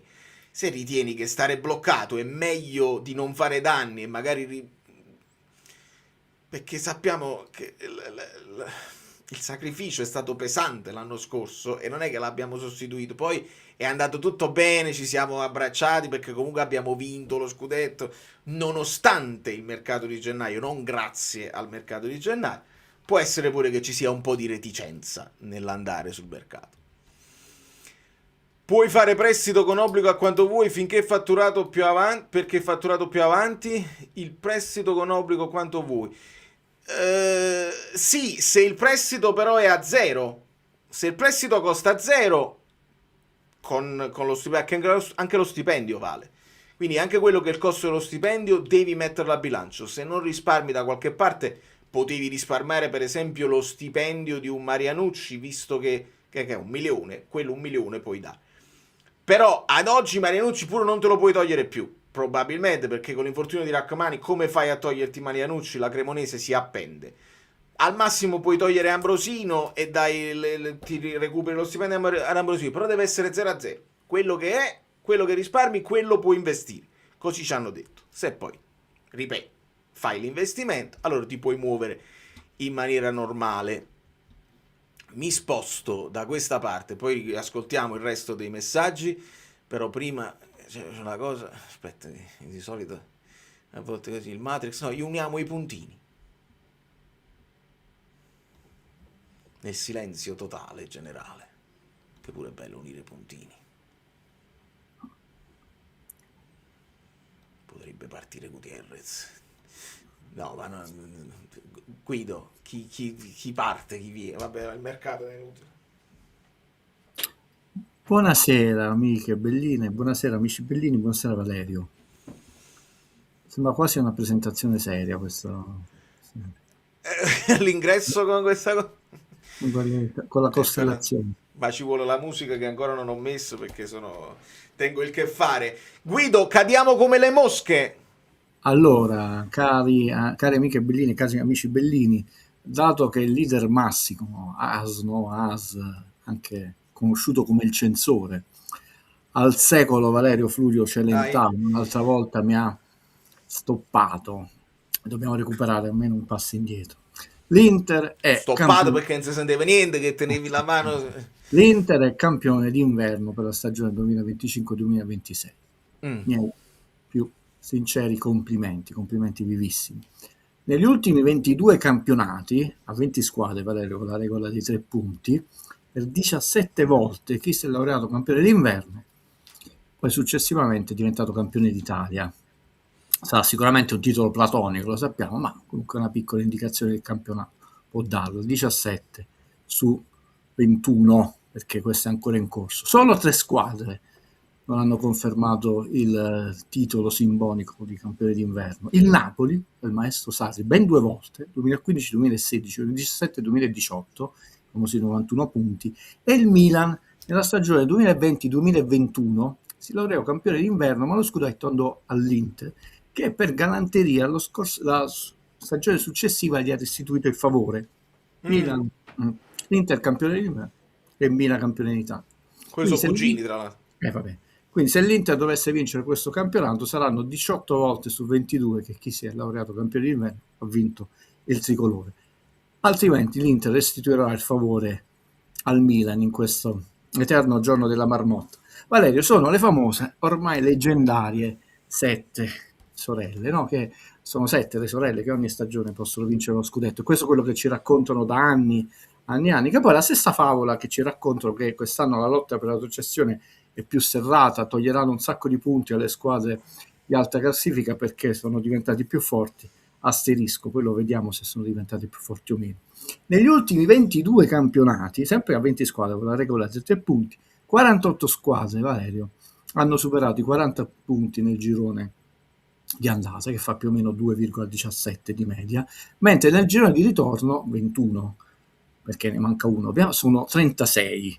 Quindi, salvo qualche eccezione, lo ripeto 2 volte, salvo qualche eccezione, è facile constatare, quindi è la media di 1,71, che in linea generale, lo ripeto per la 3ª volta, nel giro di ritorno, sovente, sono meno le squadre, salvo eccezioni, perché c'è sempre quel precisino che deve rompere le scatole, che fanno 40 punti nel girone di ritorno. Nelle ultime 7 stagioni, 7, per chi non lo capisce, soprattutto dei colleghi, 7, Valerio 7, non una, nelle ultime 7 stagioni, 7, per ben 6 volte l'Inter ha superato i 40 punti nel girone di andata, una sola volta non c'è riuscita. Indovina quando il Napoli ha vinto lo scudetto con Spallettone.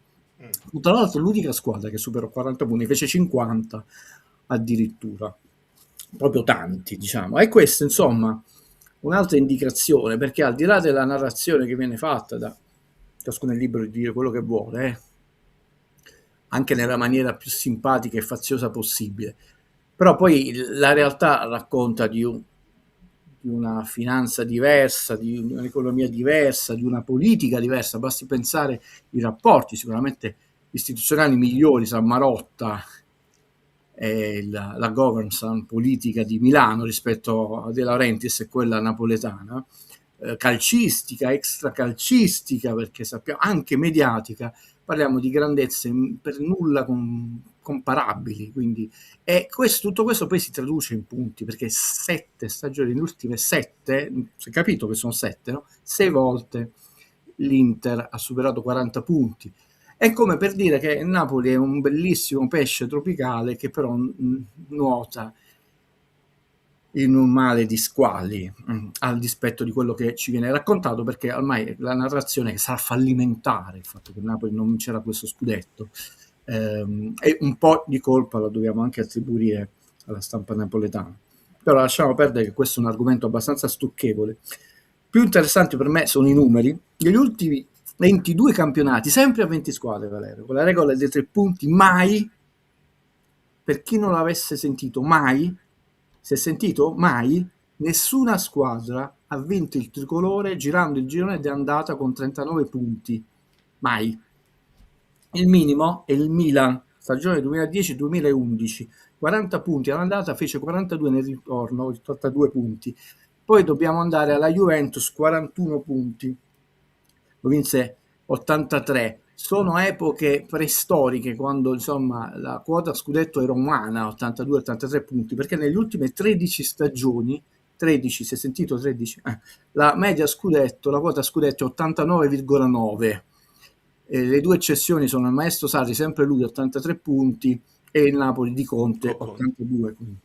Nelle ultime 22 stagioni, con la regola dei 3 punti a 20 squadre, mai una squadra che ha una media gol così bassa, attualmente Napoli ha 1,47, ha vinto il tricolore. La media peggiore è quella del Napoli di Conte, 1,55, poi dobbiamo andare a 1,71, sempre di quel famoso Milan che stentava 2010-2011. Questi sono semplicemente numeri, sono storici, punto, che però sono figli non di una narrazione.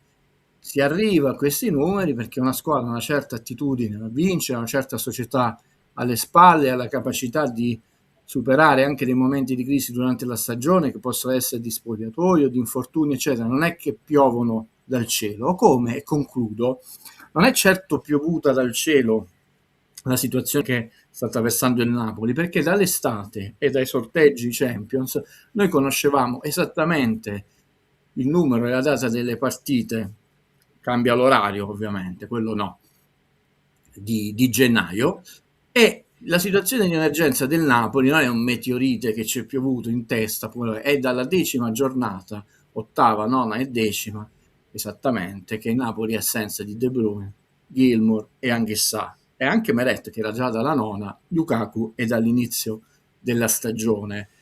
Questo a dispetto della nazione, però è evidente che se c'era la possibilità, perché a questo punto è più una questione di possibilità che non di volontà, si sarebbe intervenuti, perché il calendario del Napoli lo si conosceva come tutte le altre squadre, sia chiaro, e la situazione degli infortuni, che era all'inizio stagione no, però una situazione che sta durando da tantissime partite, da tanti mesi, e tra l'altro tutti insieme, no? Poi alla fine 8ª, 9ª e 10ª si sono infortunati i 3 centrocampisti. Per cui questa prima parte, diciamo, ho concluso il mio inutile intervento. Vai Valerio. Nei precedenti non c'era mai stato il mondiale per club, potrebbe impattare questa cosa?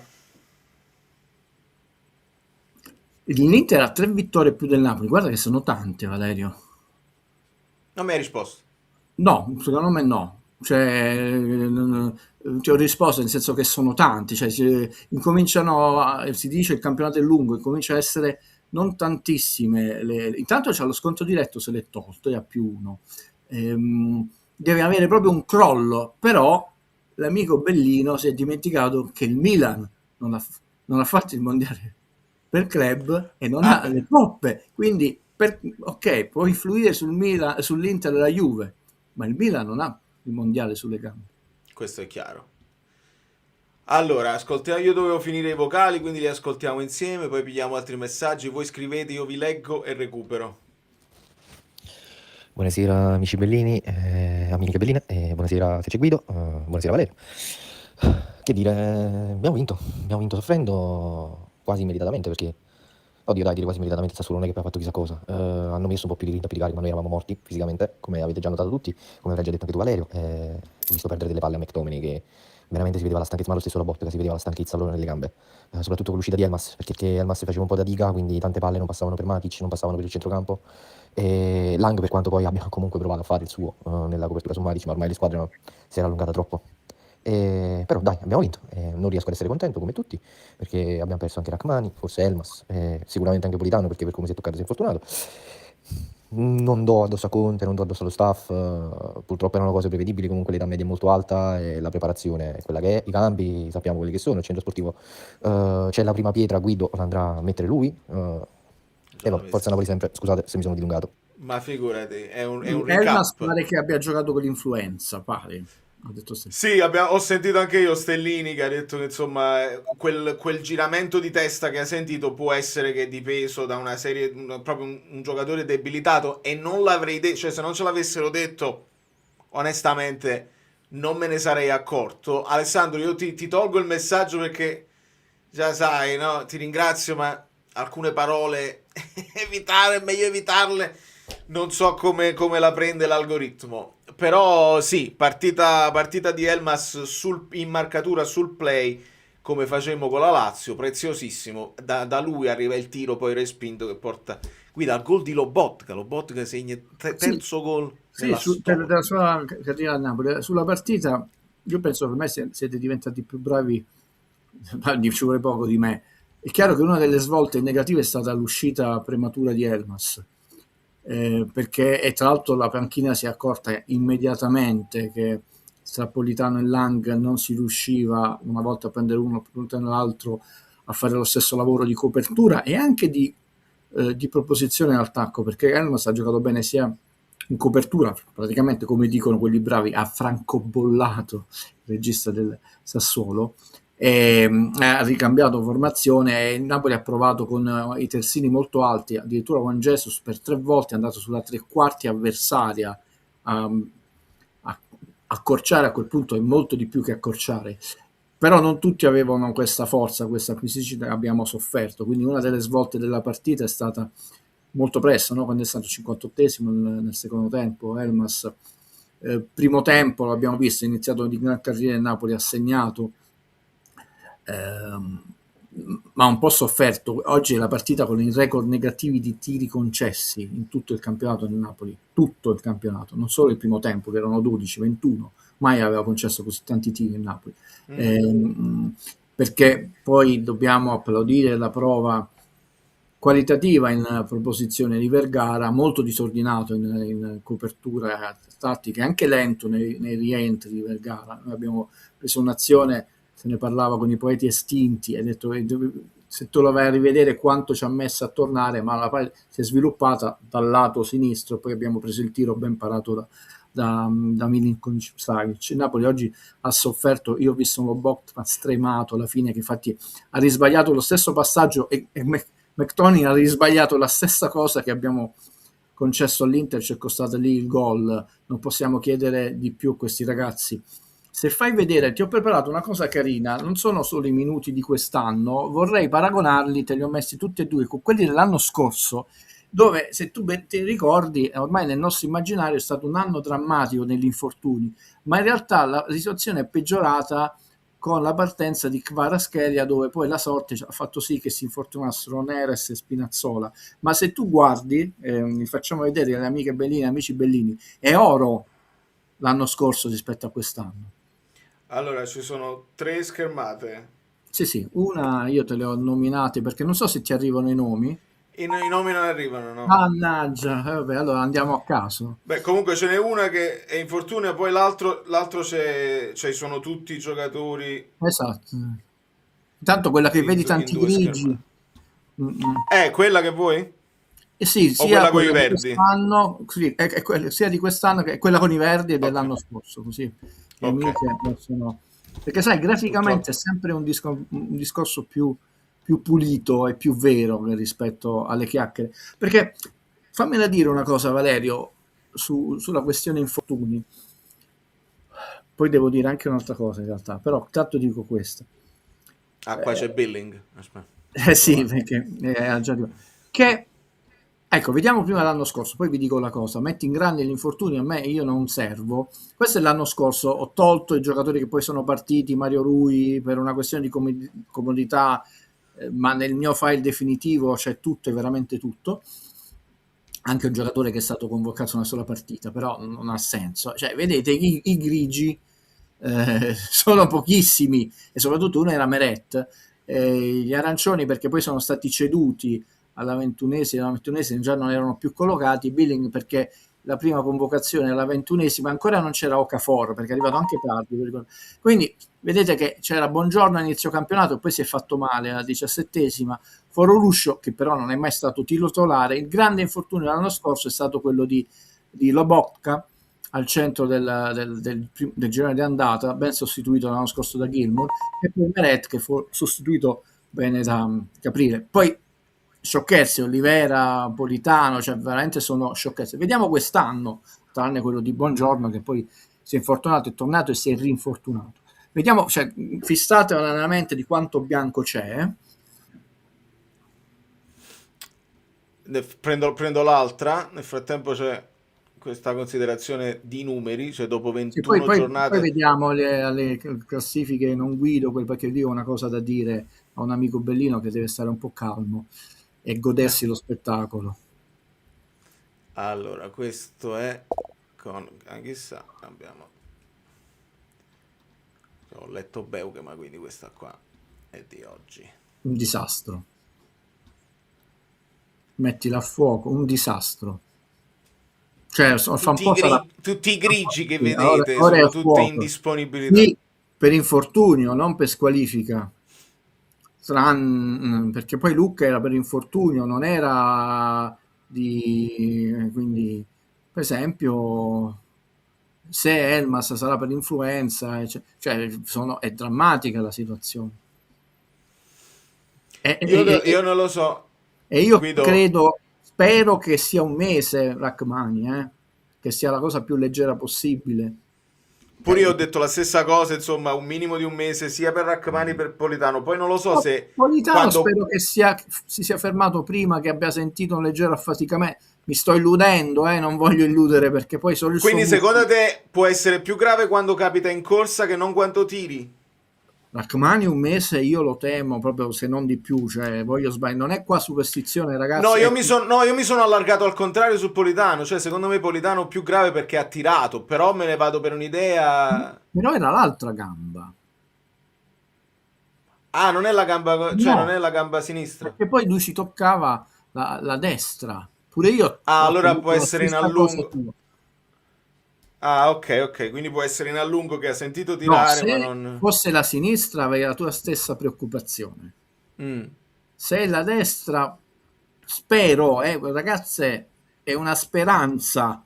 Non faccio, cioè, voglio che sia chiaro in italiano, finché stiamo i numeri sono numeri, questa è una speranza. Per quanto riguarda il fatto di questa tematica, è vero, si toccava la destra, l'ho vista, sì, perciò ho detto più volte si toccava la destra. Insomma, Valerio, per chiuderla qui, poi se vuoi possiamo provare un po' a ragionare su tutte queste settimane, mi riferisco a quello che è il mio settore, è stato un tiro al bersaglio a cercare il colpevole, a colpevolizzare più persone possibili di Conte e lo staff, ma non a trovare la causa di questi infortuni. Che proprio ma è sempre così. Sì, è sempre così, però è il discorso che abbiamo fatto nella chat dei poeti estinti, che ci teniamo tra di noi, che è un fatto segreto, no? Che cos'è questo? E questo invece lo vediamo in percentuali, no, mettelo, perché io lo metterò tutte le settimane a uso e consumo, non tanto dei nostri, ma della stampa amica. La percentuale di partite perse?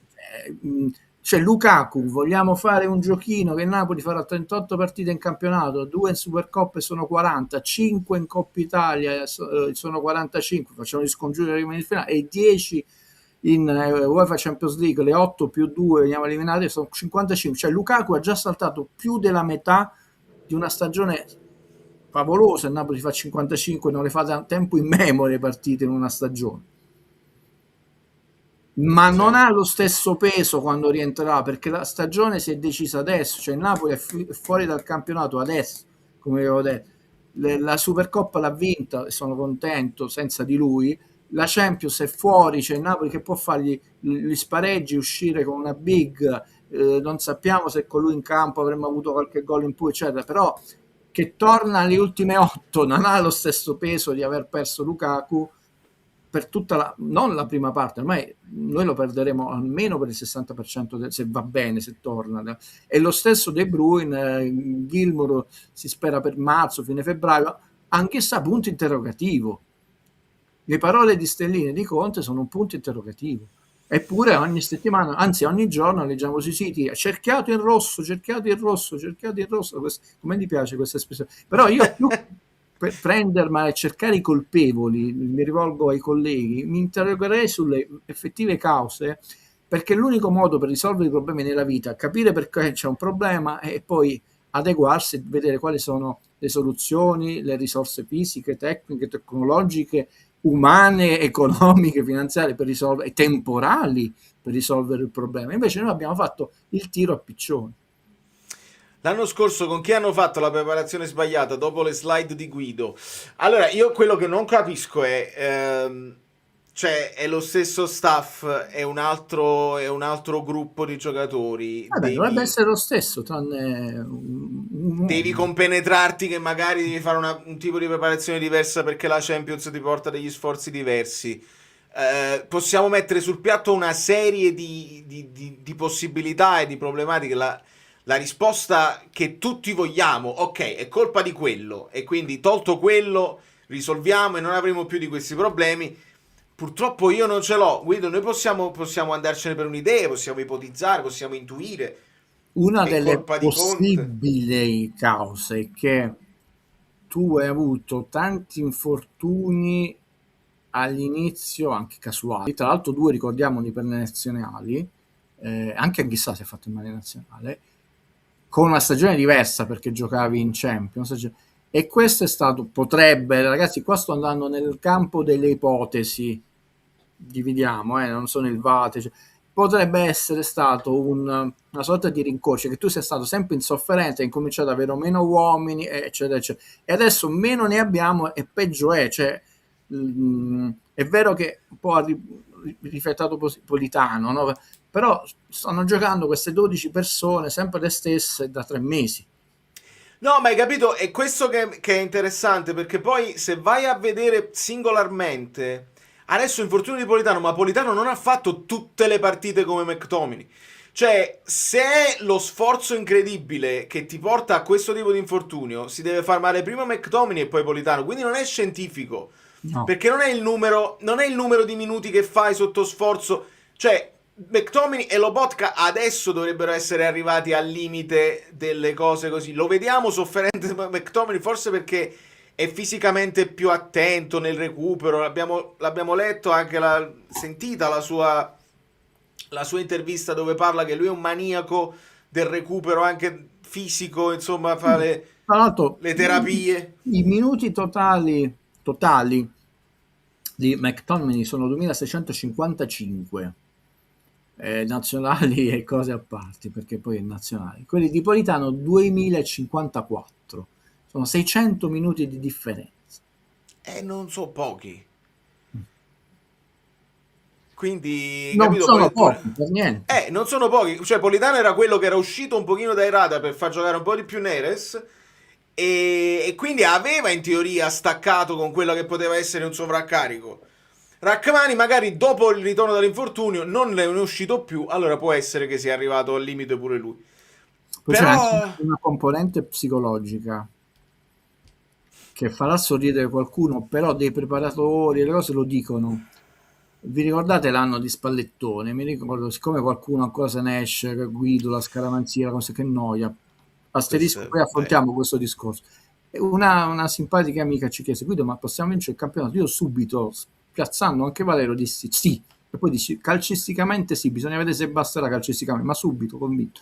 Un anno dove sappiamo subimmo pochi infortuni rispetto, ma siamo stati sempre avanti, abbiamo stressato gli altri. Oggi il Napoli giocava con -9 dall'Inter.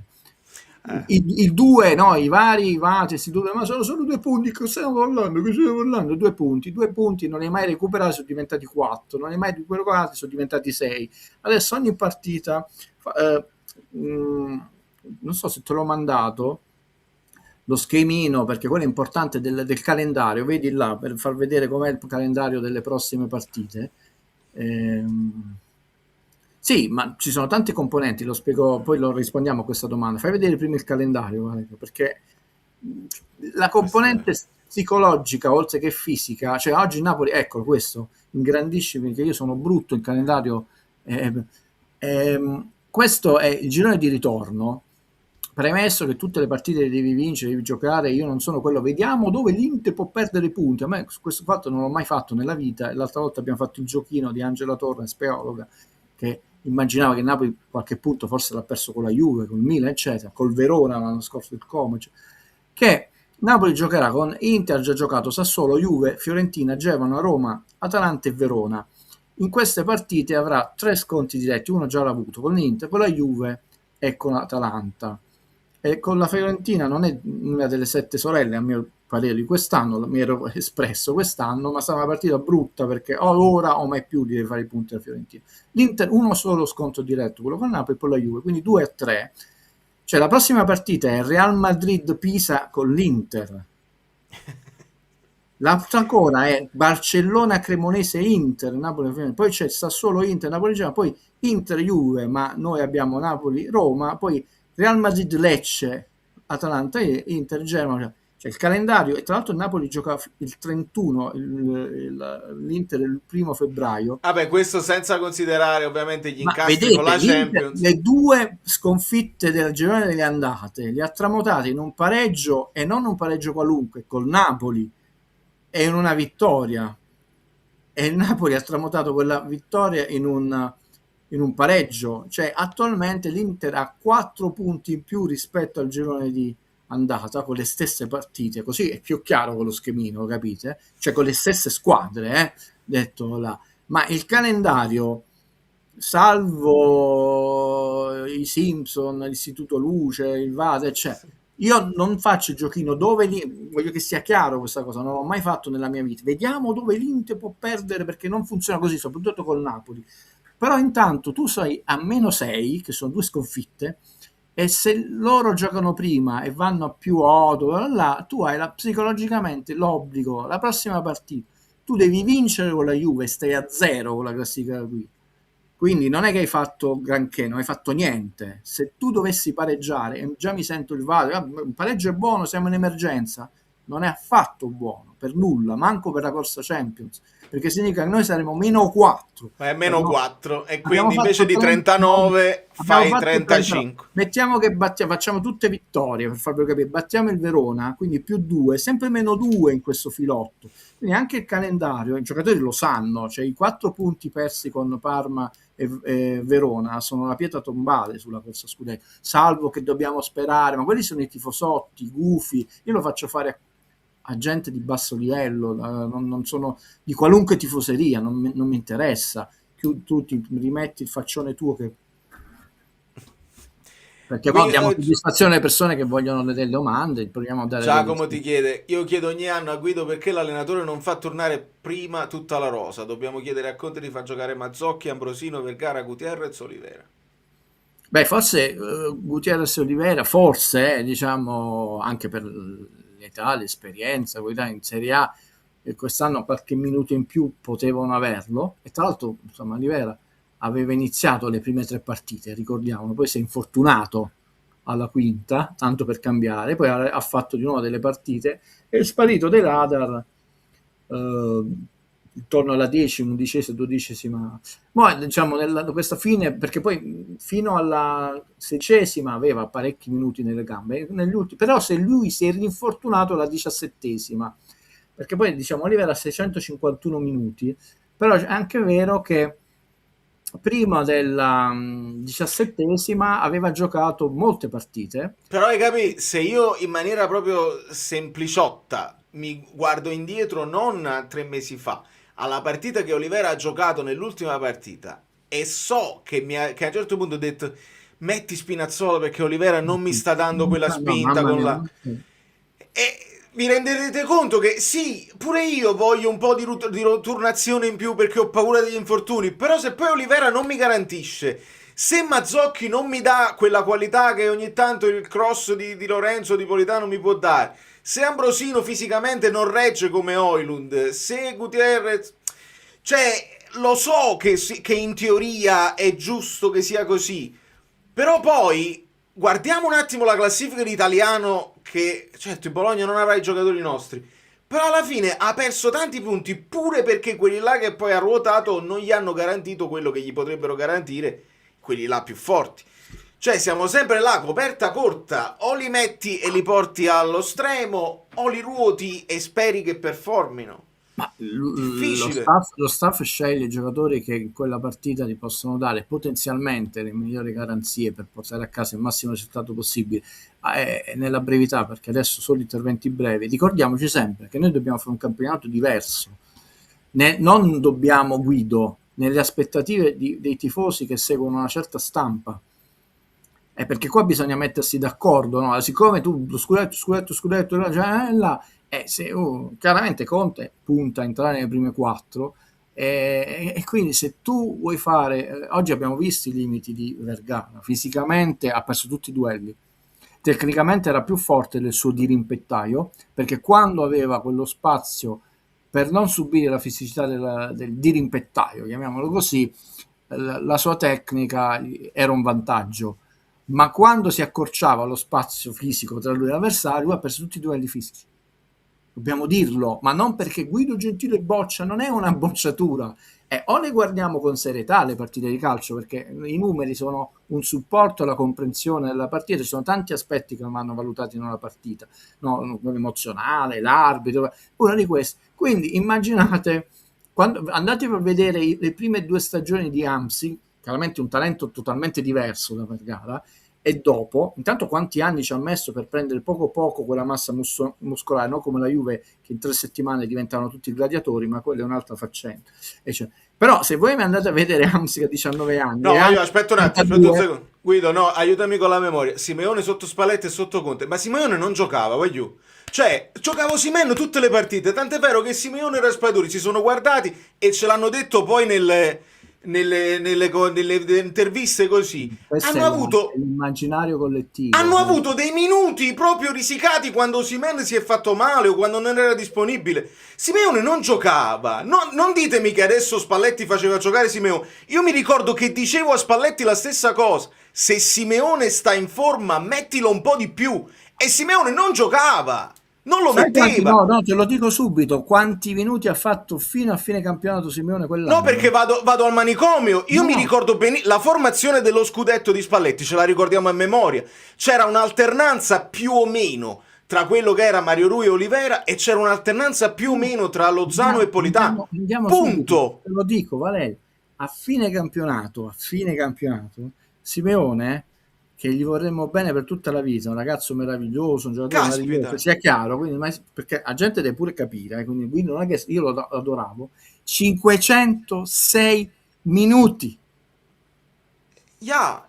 Allora, di elenco, 0 la prima giornata, 0 la seconda, 15, 12, 0, 29, 31. 29-31, Osimhen era infortunato, 33 e 39 era Raspadori, 0, 0, 0, 19, 6, 0, 9, 0, 0, 7, 21, 11, 0, 12, 12, 13, 9, 21, 80, infortunato, non lui, 16, 0, se 0, mi parli di... Vabbè, guida, abbiamo capito, è inutile. No, la gente lo capisce che non giocava 20 minuti. No, se mi parli di Resa è un altro paio di maniche, vuol dire che stava meglio fisicamente, che stava più mentalizzato, che Simeone è più forte di uno che ti entra adesso, perché chi ti entra? Ambrosino, Lucca? Possiamo mettere a paragone... Era più mentalizzato. E infatti lo adoravamo. Quanti minuti Lucca? Quanti minuti ha avuto Lucca finora? Aspetta, te lo dico subito. 847 in campionato. 847, 200 minuti più di Simeone. Sì. No, Simeone ha concluso con 506 a tutto il campionato. Allora vuol dire che Lucca... allora, bravo, allora parliamo di resa.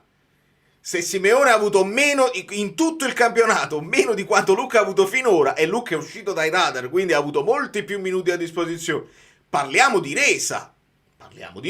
E allora vuol dire che i giocatori che hai adesso, hai sostituito un Simeone con Lucca, Simeone aiuta a Torin ed era capocannoniere del campionato per un pochino, e Lucca lo vogliamo vedere in Arabia. Cioè, rendiamoci un pochino conto anche del materiale. Poi se no diventa stucchevole, no? A parte che lo possono andare a vedere nello schemetto che ti ho mandato. Inizio campionato sono 81, 76, 24, 21, 27, 13, 76, 0, 63. Fino alla nona, a parte un paio di partite a 20 là, lui ha fatto 4 partite che ha superato i 75 minuti.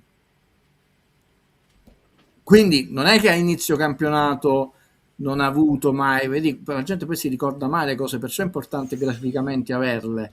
Poi non stiamo dicendo un bidone, bocciato lui, però lui fino alla 10ª le sue qualche opportunità l'ha avuta, e in Champions, ricordiamocelo, Lucca si è fatto buttare fuori perché una era infortunata, poi ha fatto 78 minuti, è stato espulso e ha saltato quella successiva. È ovvio che poi perdi anche il posto, perché tra l'altro lì non ne hai 20 di partite, ne hai 8 e 2 ancora le dobbiamo fare. Però è un discorso stucchevole, perché ogni allenatore mette quelli che sono più in forma e anche funzionali all'avversario, chiaramente. Lucca 487 minuti. Andiamo avanti, se no questo argomento ti vedo a No, sono perché io accetto che un pochino si possa chiedere a Conte nel periodo in cui si poteva fare, perché poi è il prima, e noi prima, Guido, perché io mi ricordo le tue slide, stavamo vedendo che Conte stava dando un po' più di minuti ai giocatori a inizio campionato. Progressivamente le sostituzioni stavano arrivando un poco prima, c'era un cambiamento di mentalità generale, dovevamo avere di più il pallone significa anche soffrire di meno. Adesso siamo passati di nuovo a una situazione di attesa, di rincorsa uomo contro uomo, che ti porta a sforzi che probabilmente potevi anche non avere in una stagione dove dovevi avere il dominio del campionato, della palla, del possesso palla. Abbiamo dovuto cambiare in corsa questa cosa. Va bene chiedere della gestione iniziale di alcuni elementi, ma non mi si può venire oggi a dire deve giocare di più Mazzocchi, perché è una cacata, è una stronzata, perché Mazzocchi quando lo vedevate in campo vi facevate le croci smerze che non lo volevate vedere. Allora con calma, se io vedo un po' di talento in Vergara, sì, lo voglio vedere un po' di più, mi fido del ragazzo, va bene che faccia riposare un pochino Politano, ma non mi chiedete che deve giocare Lucca in quelle condizioni, che deve giocare per forza Mazzocchi in quelle condizioni, perché mi sembra una cosa stucchevole solo per andare contro a Conte, non me lo spiego. Io invece vedo professionalità, perché io vedo che Vergara non me lo spiego. Oggi non l'hai bruciato. Come la sostituzione di De Bruyne contro il City. Come sei stato costretto a farlo perché erano infortunati Rachmani, Conti, Buongiorno, cioè tutta la difesa, la sconfitta col Milan, no? La sconfitta col Milan, eravamo senza Spinazzola, Rachmani, Olivera, oltre che Lukaku, Contini e Buongiorno, e giocò Marinucci, che fece quel buco incredibile, se ne va sul fondo Milan 1-0, come si chiama. No? Non sto dicendo per ragazzi bruciati, però oggi tu Vergara, a prescindere dalla vittoria, non hai bruciato perché hai visto delle cose positive, delle cose negative che ci stanno, perché poi 23 anni qualcuno ci può accusare che non è un giovane, vabbè, diciamo è un ragazzo che non ha tanta esperienza, non c'ha i minuti, è chiaro, non è l'età. Così accontentiamo gli amici del napolista, ma non l'hai bruciato. Ma voi siete sicuri che mettendolo alla terza, alla quarta, alla quinta, a parte perdere punti, tu poi si sentiva la croce addosso? Perché Valerio dice le cose giuste, a parte che noi all'inizio campionato stavamo vedendo ed eravamo contenti, detto c'è un maggiore minutaggio e spalmato meglio i centrocampisti, però noi abbiamo perso alla 7ª, 8ª e 9ª, quindi già dalla 10ª, via, metà squadra, via, finito. E ti sei dovuto inventare Elmas in una partita addirittura al posto di Gilmour Lobotka, diventa stucchevole. Mazzocchi gliene dicono di tutte, non è Scarparo, non è da Napoli, si è fatto espellere anche quest'anno, cioè voi passate da un eccesso all'altro senza... Ecco, questa per esempio, per capirci, no? Io ho fatto l'esempio estremo, ho detto Mazzocchi perché sono quei giocatori che poi dovrei tirare fuori Juan Jesus, che noi lo volevamo, ci fidavamo in campo di Juan Jesus, mentre il 50% di più, quale 50? L'80% di Napoli cosa. non Ragazzi, voleva... c'è un punto Buongiorno, esatto. Di Buongiorno dobbiamo parlare, ma proprio in maniera approfondita, perché se io parto a bocce ferme, faccio il fantacalcio, Buongiorno, io ce la metto una fiche, perché mi ricordo il potenziale del ragazzo che ci ha fatto anche vedere l'anno scorso. Però oggi tu mi chiedi qualche volta Rachmani può riposare per un Buongiorno centrale? Certo, Buongiorno centrale l'abbiamo visto col Torino, non faceva passare nessuno. Buongiorno di oggi, lo vedete che non è sicuro? Lo vedete che non dà sicurezza al resto del reparto, che sembra muoversi con una certa difficoltà e anche quando deve intervenire non è pulito, sembra che stia al limite del farsi male di nuovo. È una domanda che dobbiamo chiederci. È un'impressione, Io cerco sempre di spiegarlo, le differenze tra quella che è un'analisi, sembra pensarci troppo, lui che invece era... anche istintivamente bello non fisico. voglio dire che era come Santa Croce, che se non si fosse fatto male forse avrebbe fatto una carriera eccezionale, giocava molto sull'anticipo Santa Croce, però sicuramente più dirompente di come adesso. Io non so se è uno stato di forma, ha un piccolo infortunio che ce lo stanno tenendo nascosto, se lui ha un piccolo problema e ha paura di infortunare, però ha quella frazione di secondo di ritardo. È così. E poi è tutto nel calcio. Caspita, quindi hai capito? È giusto quello che mi dici come tieni Buongiorno perché Rachmani non può riposare, però ce l'hai Buongiorno o hai un giocatore che non sai chi è, non sai cos'è, non sai quello che può darti? E questa è la domanda che vorrei che tutti ci facessimo. Guido, fammi finire anche i vocali insieme a te, altrimenti restano appesi e mi dispiace. No, devi. Buonasera a tutti ragazzi, buonasera Valerio. Off topic, una partita vista da pendolare, da parte mia questa sera. E che dire, se non fosse stato per il gol subito di Robbo, penso che come col Parma non ne avremmo avute le forze per andare a bloccare la partita, ma tipo in nessun modo. E adesso possiamo dirlo, se tante partite fa poteva essere mentale, devo sbagliare un tempo, questa volta è evidente, cioè, proprio la benzina è finita, nelle gambe di tutti, stanno giocando sempre gli stessi, ormai non è un alibi, cioè si sono accasciati tutti stremati per terra. Voglio evidenziare una buona prestazione di Vergara, non fantastica, una buona prestazione di Tonino sulla destra, ha fatto ciò che doveva. Non mi è piaciuto Beukema, mi dispiace, ma non è a stop, si è fatto saltare un paio di volte troppo facilmente da Lorentè, sa solo che ci ha graziato. E che dire, io per Copenaghen sono molto preoccupato, spero che si riesca in qualche modo a trovare la forza di andare a fare una buona gara, portare magari i 3 punti come oggi. Forza Napoli sempre, lascio il resto a voi anche perché stanno arrivando i rumori. Tu sei bello. Sì, ma sì, sono d'accordo, ne abbiamo parlato all'inizio, mi è sembrato molto lontano dalla marcatura di Laurienté. Poi sbaglia ancora tanti appoggi, però si sentiva la panchina, i compagni non l'hanno lasciato solo e quindi il gruppo è con lui. Diamogli anche il tempo. È sbagliato quello che viene raccontato nella trasmissione, è fortissimo lì, non ha sbagliato una partita perché poi crea aspettative nei tifosi Beckenbauer, ed è sbagliato, cioè io insomma mi piace questo spirito di gruppo, anche perché lui è adorabile. Sì, è vero, infatti, tra l'altro. What? Pizza, yes. Che parola meravigliosa, pizza. Pizza è una bellissima parola, specialmente quando la vai a prendere da quello che le fa bene. La margherita è semplice, la bufalina. Scusate, il servizio pubblico, utilizzo privato del servizio che poi è pure privato, non è pubblico questo qua. Beukema centrale puro, più da difesa a 4, quando fu preso noi giocavamo ancora a 4, questo è ancora un altro spunto anche tattico, perché poi sull'uomo a tutto campo. Anche quello che casomai qualche giocatore avrebbe riposato, ma si è adattato meglio a questi continui cambi di sistema di gioco a cui è stato costretto il Napoli, che poi uno se le ricorda le cose, le dovrebbe ricordare. La bufalina. Ascoltiamo una chiosa. Posso aggiungere una piccola cosa? Quanto mi è piaciuto Mazzocchi stasera? Ha giocato bene, ha fatto il suo, non è stato nemmeno troppo... è stato bravo, mi è piaciuto. Sono d'accordo, questo mi fa fare una completezza perché prima ho alluccato, però era il generale, era l'idea generale, compresa la mia, su quello che ti può dare Mazzocchi. Oggi per esempio Mazzocchi, la cosa più bella è quando si è proposto in sovrapposizione e Politano non lo ha premiato. Ne parliamo spesso, Guido, tu me l'hai insegnata tu questa cosa, il premiare la sovrapposizione del terzino. E molto spesso queste sono azioni wasted, cioè sprecate da chi fa quel movimento, non viene premiato, la stanchezza raddoppia, perché non poi solo, tu hai fatto lo sforzo hai e non due hai toccato il giocatori pallone. invece di uno, se te ne vai da solo fai un gol all'incrocio come pochi già va bene, però così tu non solo premi il compagno per lo sforzo fisico, ti rimetti in gioco tu, perché lui può mettere la palla al centro, probabilmente c'è almeno un altro compagno. Se vai nell'azione 1 contro 1 sei tu e basta, non perdi solo la sovrapposizione.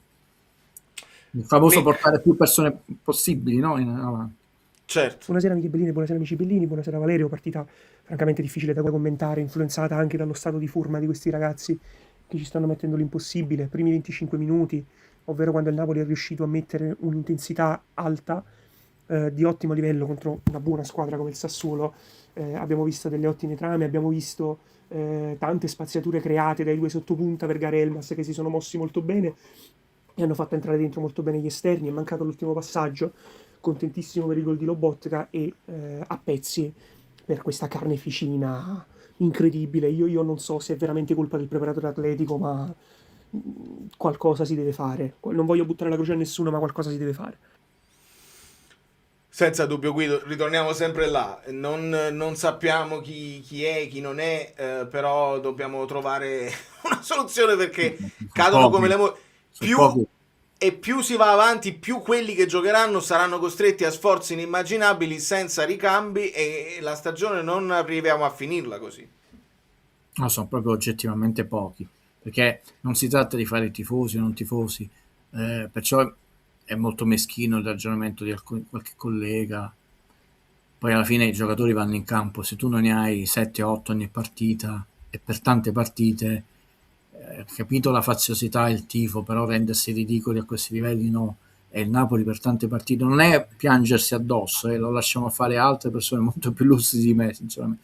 È proprio un fatto di dignità professionale, cioè il Napoli è troppe partite che ha pochi giocatori, e oggi l'hanno vinta col cuore, con l'impegno. Secondo tempo tecnicamente e tatticamente è stato Napoli brutto della stagione, però non è che gli diamo gli alibi, la giustificazione, è un fatto umano. Noi abbiamo coniato l'espressione non sono dei robot, che adesso sentiamo ogni tanto, rivendichiamo questa paternità. L'ultima cosa, che se puoi recuperarla a breve, mentre fai sentire anche i locali, lo schemino sul confronto tra la 20ª giornata dello scorso anno e la 20ª di quest'anno, perché lo sai che il mio cavallo di battaglia non interessa nessuno nel mondo, manco nel mondo Marvel, manco il Dottor Destino, però io lo farò vedere sempre.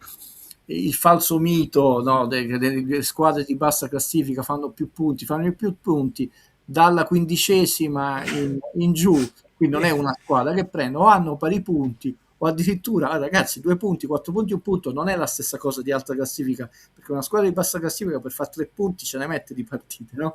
Quindi diciamo la bassissima classifica dalla 15ª alla 20ª posizione, nessuna squadra ha più punti dell'anno scorso alla 20ª. Oggi abbiamo disputato troppe partite per fare un confronto 21-21, non sarebbe omogeneo.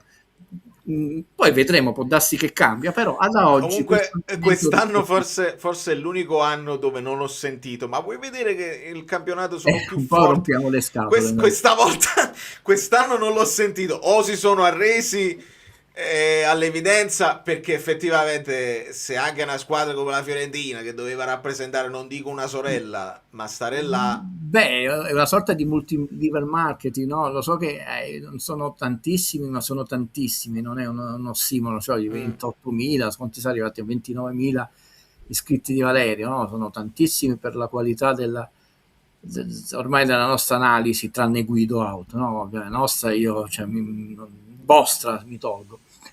Però come tu non sai delle persone che ci seguono, no? A quante persone poi raccontano, e qualcuno, non dico l'hanno convinto, almeno gli hanno fatto venire un ragionevole dubbio. Il dubbio.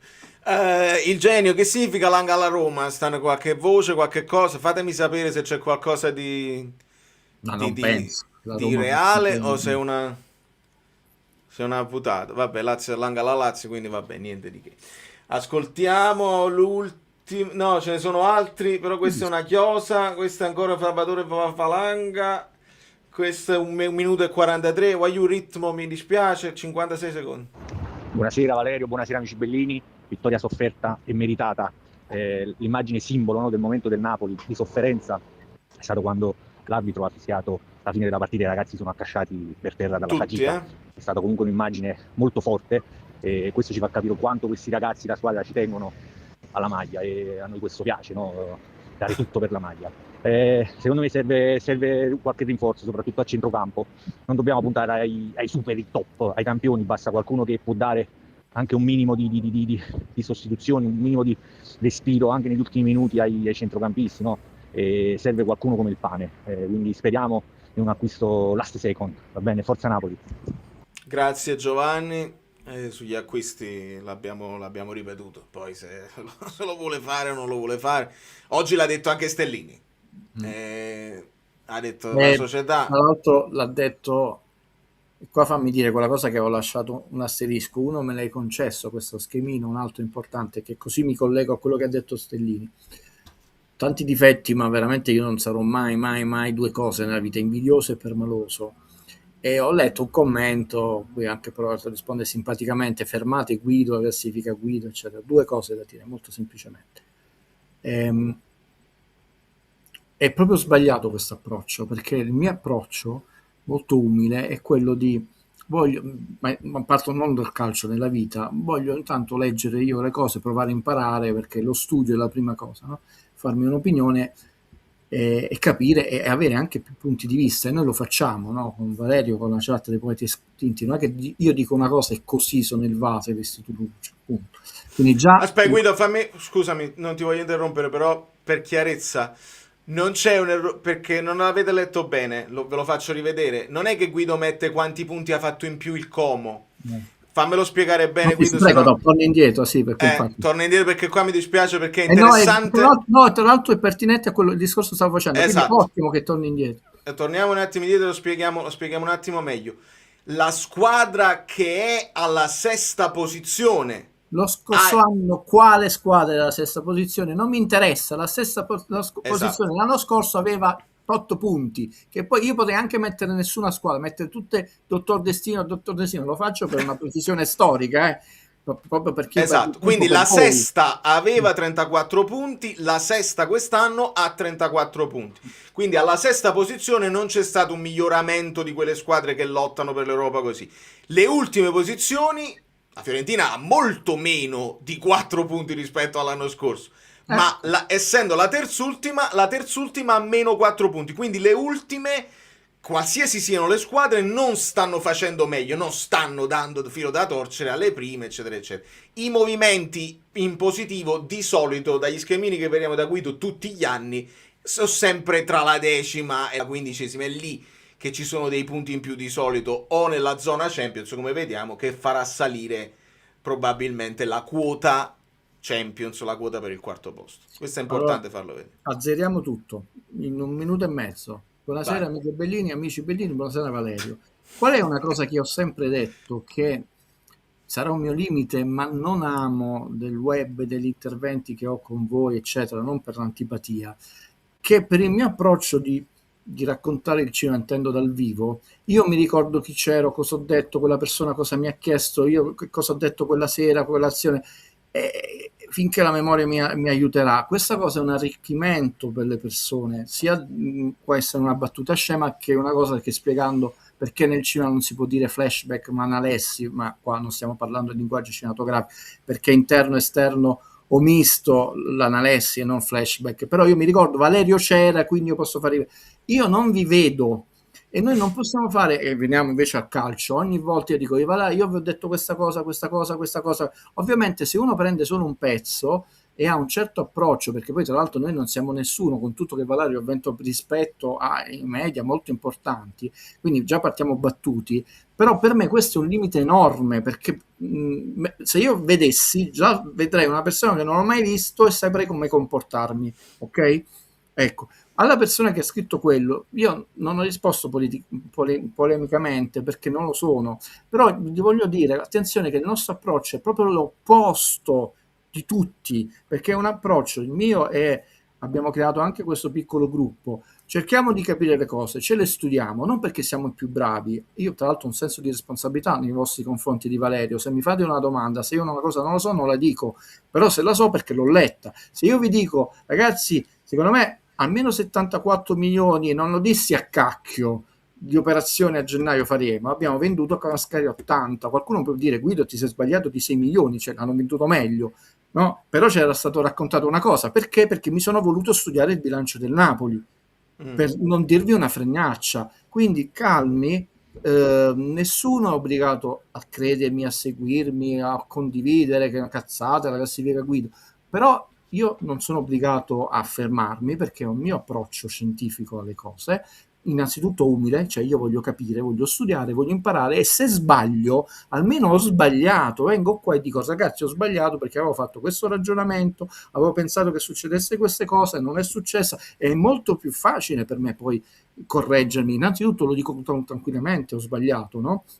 Quindi cerchiamo di entrare in quest'ottica che è totalmente opposta a quello che è il modo di raccontare il calcio. Qua nessuno ha la scienza esatta. L'unica cosa su cui io anche non transigo, perché tanto ormai mi arrendo che sono tutti portati a cacchio, è che per esempio i minuti giocati sono i minuti giocati. Chi lo dice qui? No, perché questo cretino si scarica e se li controlla settimanalmente, perché a volte cambiano di poco, tutti i report della Serie A e le Serie A se li va a mettere. Quindi la fonte è unica e non varia.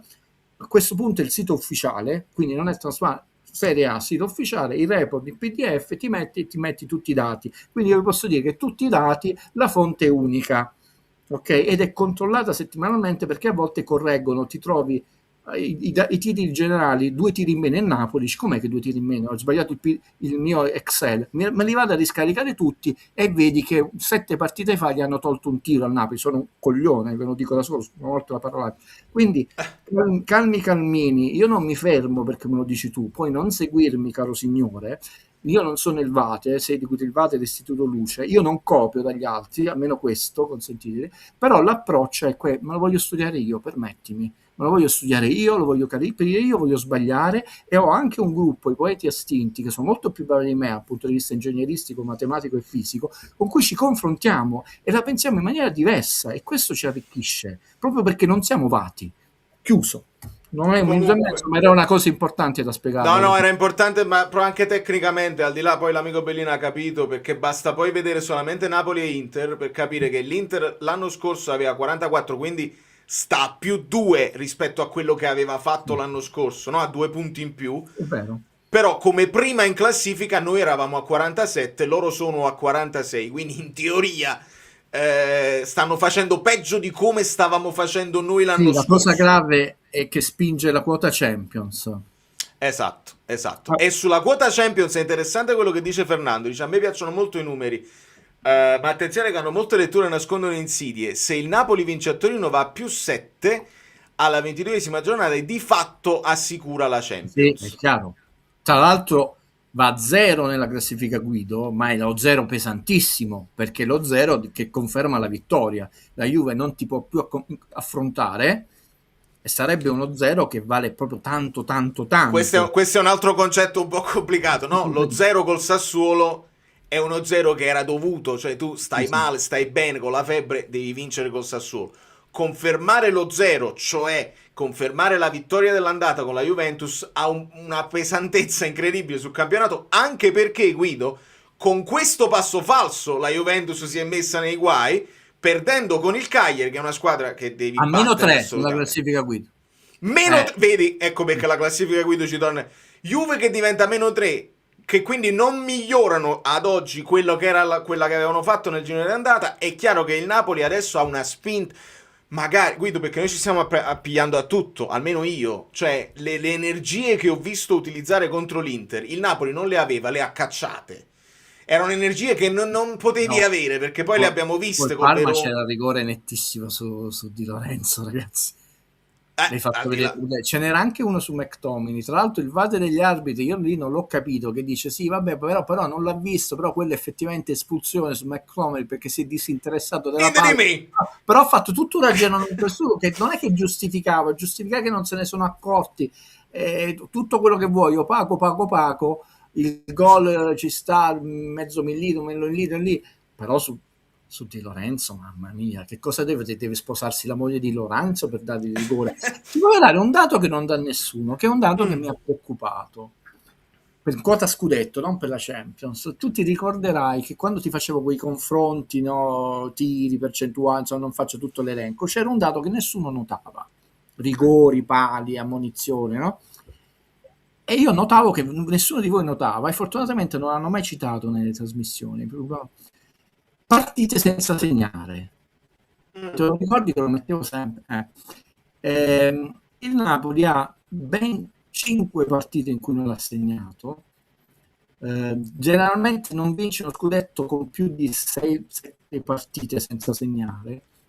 Infatti con Maestro Sarri 91 punti furono 7 le partite. Tutti si ricordano i 91 punti. Questo cretino studia tanti di quei numeri. Una volta un amico bellino disse: vorrei avere il computer di Guido e gli hard disk. Me la ricordo ancora questa cosa. La cosa grave, Valerio, che mai era successo nelle ultime 7 stagioni, diciamo dai 91 punti in poi, perché quando insomma eravamo più lontani dalla vetta è inutile ciclarle perché è ovvio, che il Napoli per ben 2 coppie di partite non abbia segnato. Era successo una volta che tranne la stagione quella dei 53 punti dove sono stati mi sembra 13 le partite senza segnare, ma siamo arrivati decimi, ragazzi, è ovvio, però stiamo parlando di lotta al vertice. Questo ti fa capire poi perché abbiamo 1,47, addirittura abbiamo avuto per 2 volte 2 partite in cui non abbiamo segnato. Questo è un dato, una delle ennesime statistiche, dovrebbe essere veramente un Everest per quest'anno il Napoli esce a vincere, ma c'è il Milan di mezzo. L'anno scorso noi siamo stati stitici in attacco, abbiamo preso dei giocatori dove l'aspettativa era migliorare la qualità e la quantità offensiva, per ora stanno venendo meno, e questo dato ulteriore non è l'unico cui si fissarsi, però volevo darti una novità che non ti avevo mai citato, questa coppia lì è un brutto segnale. Non a caso ascoltiamo l'ultimo vocale. Mi dispiace che schippo quelli là da oltre 2 minuti, però se vi devo velocizzare diventa lunghissima. Amici belli, buonasera. Ho visto la partita, effettivamente mi ritrovo con tutto quello che avete detto voi, non voglio essere ripetitivo. L'unica cosa che vorrei dire è che ho visto Lang tentare e riuscire un paio di dribbling e sono contento. Quanto vorrei che segnasse. E ho visto un'altra cosa che non se ne parla mai, però ragazzi, secondo me siete di Mazzocchi, cioè comunque un ragazzo che a inizio stagione non ha fatto un minuto, sembrava ai margini, dobbiamo vendere, però ogni volta entra, bene o male, nei limiti delle sue capacità ovviamente, fa il suo. Senza dubbio, ne abbiamo parlato. Sì, no, Lang più che il dribbling ha fatto quell'imbucata che credo fosse poi Spinazzola che ha fatto la sovrapposizione interna che è stata bella.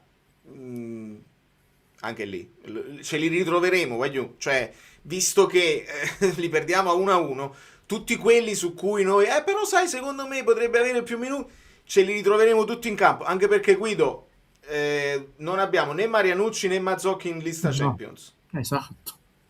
Quindi volendo fare un'ipotesi, io addirittura penso a un eventuale pure aggiustamento del modulo, non lo so, però sicuramente bisognerà dare, credo, fiducia a Beugama.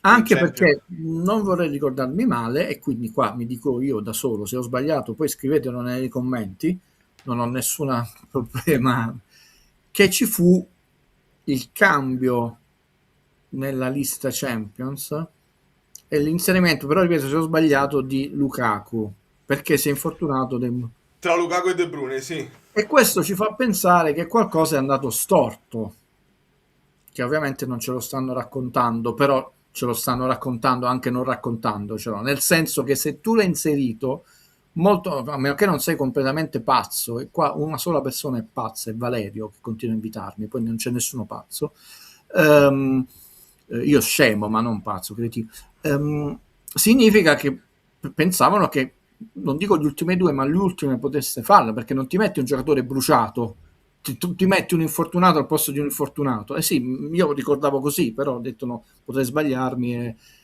perché a questo punto, anche se tu dici vabbè, ma Mazzocchi, Mariucci, non sei, ma sempre meglio uno che anche se non giocherà è sano di uno che non sta manco in tribuna. No, amico, sei tu Alfonso, perché poi avete nick diversi a seconda delle piattaforme. Lo so che non volevi attaccare nessuno, io alle volte utilizzo poi anche dei messaggi per poter lanciare altri messaggi più generali. E l'altro amico Pelino che Conte out perché pure mia zia è caduta dalle scale. Là vado in difficoltà onestamente. Tutti gli altri sono ragionamenti che si possono fare e possono portarci ad altri spunti. Per esempio, adesso vedremo JJ e Buongiorno insieme, credo di sì. Immagino, poi dipende Conte. Io voglio il Copenaghen, permettete che non ho visto neanche una partita, me lo andrò a studiare sicuramente. Posso dirti una cosa? No, io mi sono andato a recuperare delle cose. No, e ti dico che... Spazio sei tu, no io. No, ma io sono cretino, cioè tu sei molto intelligente, cioè, questa è la differenza. Vabbè, poi ti dicono non equivale a un Torino, un Chievo, eccetera, quando dicevano il Chievo. Io cito il Chievo non perché amici di Verona ce l'ho col Chievo, perché mi ricordo quando dicevano non equivale al Chievo, quando c'era il Chievo di Del Neri, eccetera, che tra l'altro giocava bene il Chievo di Del Neri, porca miseria, quindi esempio sbagliato. Hanno grande dinamicità, cioè la squadra non tecnicamente e neanche tatticamente, ma fisicamente peggiore da affrontare in questo momento per il Napoli. Ma sono in pausa o no? Sì, ma loro sono per abitudine quel tipo di preparazione, hanno una brillantezza e fisicità, quindi o la sblocchi subito o sono quelle partite dove rischi, non lo dico, non è quello che ha scritto Guido, basta quella scaramanzia, sono intellettuale, una sola persona può dire che sono intellettuale, il mio professore stanno facendo le amichevoli, le amichevoli per tenersi in forma. Sì. Però a parte che hanno un discreto punteggio, non sono in fondo alla classifica, quindi è una partita molto insidiosa, poi cambi totalmente clima, vai veramente in alto, poi torni e vai a Torino, è una partita che se avessimo tutti a 25 i nostri c'è una battuta nel film di Sorrentino e con quello devo tornare assolutamente. Ieri una mia amica mi ha rimproverato, io ho sorriso perché quando dice mia moglie adorava tutte le sfumature di azzurro. Ecco, se noi avessimo tutte le sfumature di azzurro, ovvero tutti i nostri ragazzi nel roster pronti a giocare, sarei molto più sereno, perché non è mai certa la partita, perché comunque i palloni Champions sono così staccati come dicono, però insomma potrebbero uscire fuori alla distanza sui 95 minuti, ma noi siamo veramente contati. Olivera al Bournemouth per 20 milioni lo venderesti ora per comprare qualcuno davanti, tenendo quindi Spina e Gutierrez? È una voce nuova, molto nuova. Pare che il ragazzo sia scontento, però ripeto, poi dipende sempre i procuratori, i giornalisti amici, quelli nemici. Cioè lui prima dell'infortunio della 17ª in fondo aveva saltato 3 partite, perché poi una quarta partita aveva saltata per infortunio.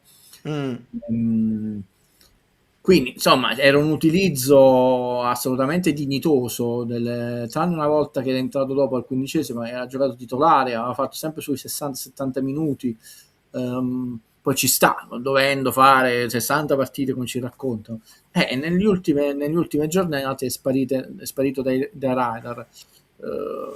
Guarda Vince, se non ci fosse stato l'infortunio di Rachmani oggi ti avrei detto sì, perché l'idea che ce li hai, 2 terzini che potresti alternare. Non credo che non lo stimasse, perché io vi voglio ricordare una cosa: l'anno scorso Oliver centrale, no, quello lo sai, tu ti ricordi tutto, Valerio, permettimi, forse no, tutta la parte finale del campionato da diffidato.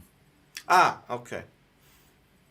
E non è stato squalificato, quindi ha giocato centrale, lo sappiamo che nell'Uruguay gioca centrale, ma tanta era la non stima di Conte che comunque l'ha fatto giocare nel ruolo dove il Napoli non lo interpreta quel ruolo, pur con la quarta ammonizione sul groppone, potevano essere, e lui è stato bravo a non farsi ammonire, perché Olivera l'anno scorso ha concluso il campionato con 4 ammonizioni e si è fatto si è fatta dalla 27esima alla 38esima tutte le partite.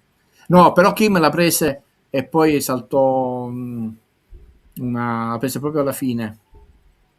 Invece Olivera poi comunque l'abbiamo venduto.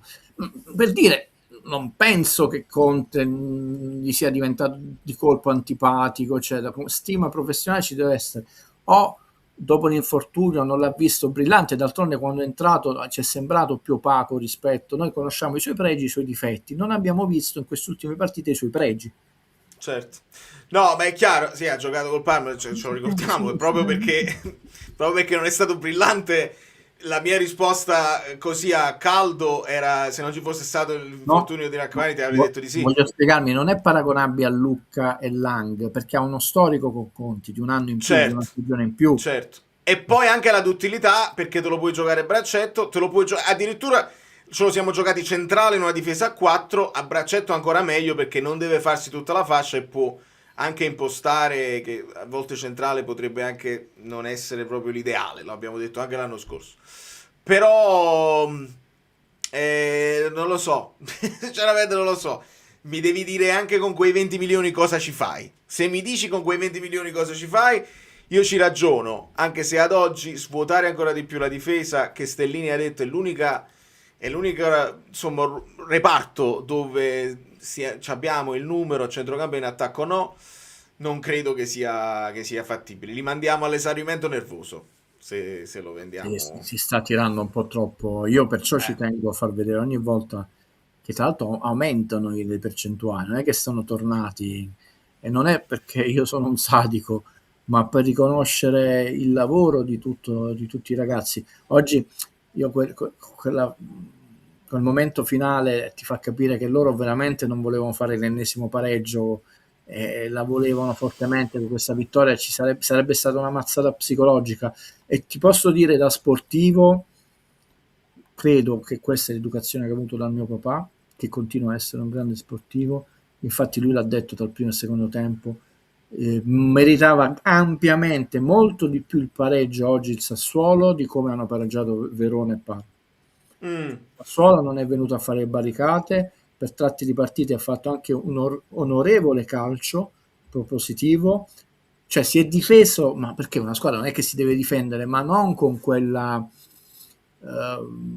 inerzia 8 dietro nell'area di rigore.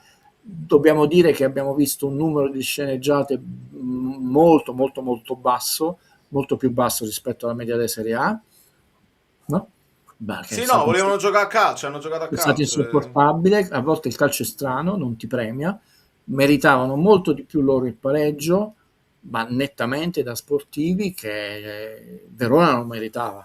Verona sono successe troppe cose, non lo meritava non solo come partita, ma come atteggiamento, non ha fatto nulla. Sono quella partita che ti sei trovato quel punto, tant'è vero che poi ha continuato a perdere subito dopo.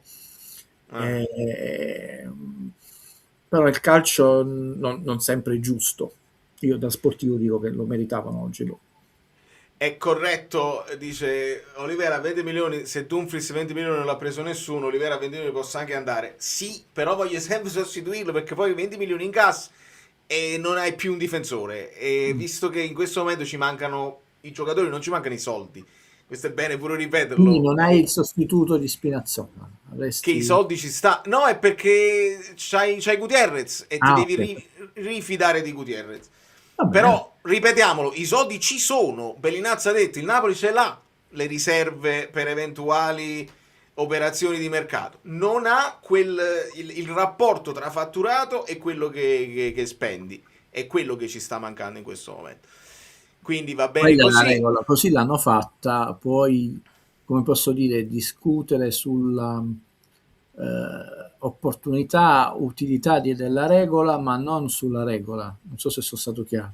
Puoi dire effettivamente non è una regola che migliorerà lo stato di salute delle squadre di calcio per questa ragione, ma non puoi dire, come stanno facendo alcuni, no, ma è per penalizzare. La regola c'è, tu la conoscevi, non è che di nuovo non è che ti è piombata dall'oggi al domani, ma io credo che la verità, Amici Bellini è una, che quella poi che Conte ci ha raccontato per un sacco di tempo. Tu dovevi colmare, ed è molto ampio, il gap con Milan, Inter e Juve, e non lo colmi in 1, 2, forse in 3 mercati, se gli altri ne sbagliano i mercati, e Napoli ha fatto il massimo che poteva con le sue disponibilità.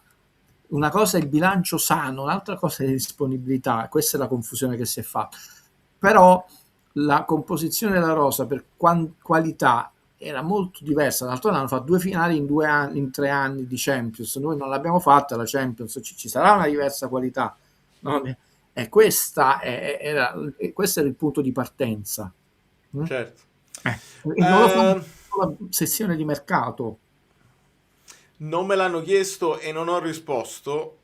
L'Inter di Conte aveva tutti questi infortuni, onestamente non mi pare. Guido, no.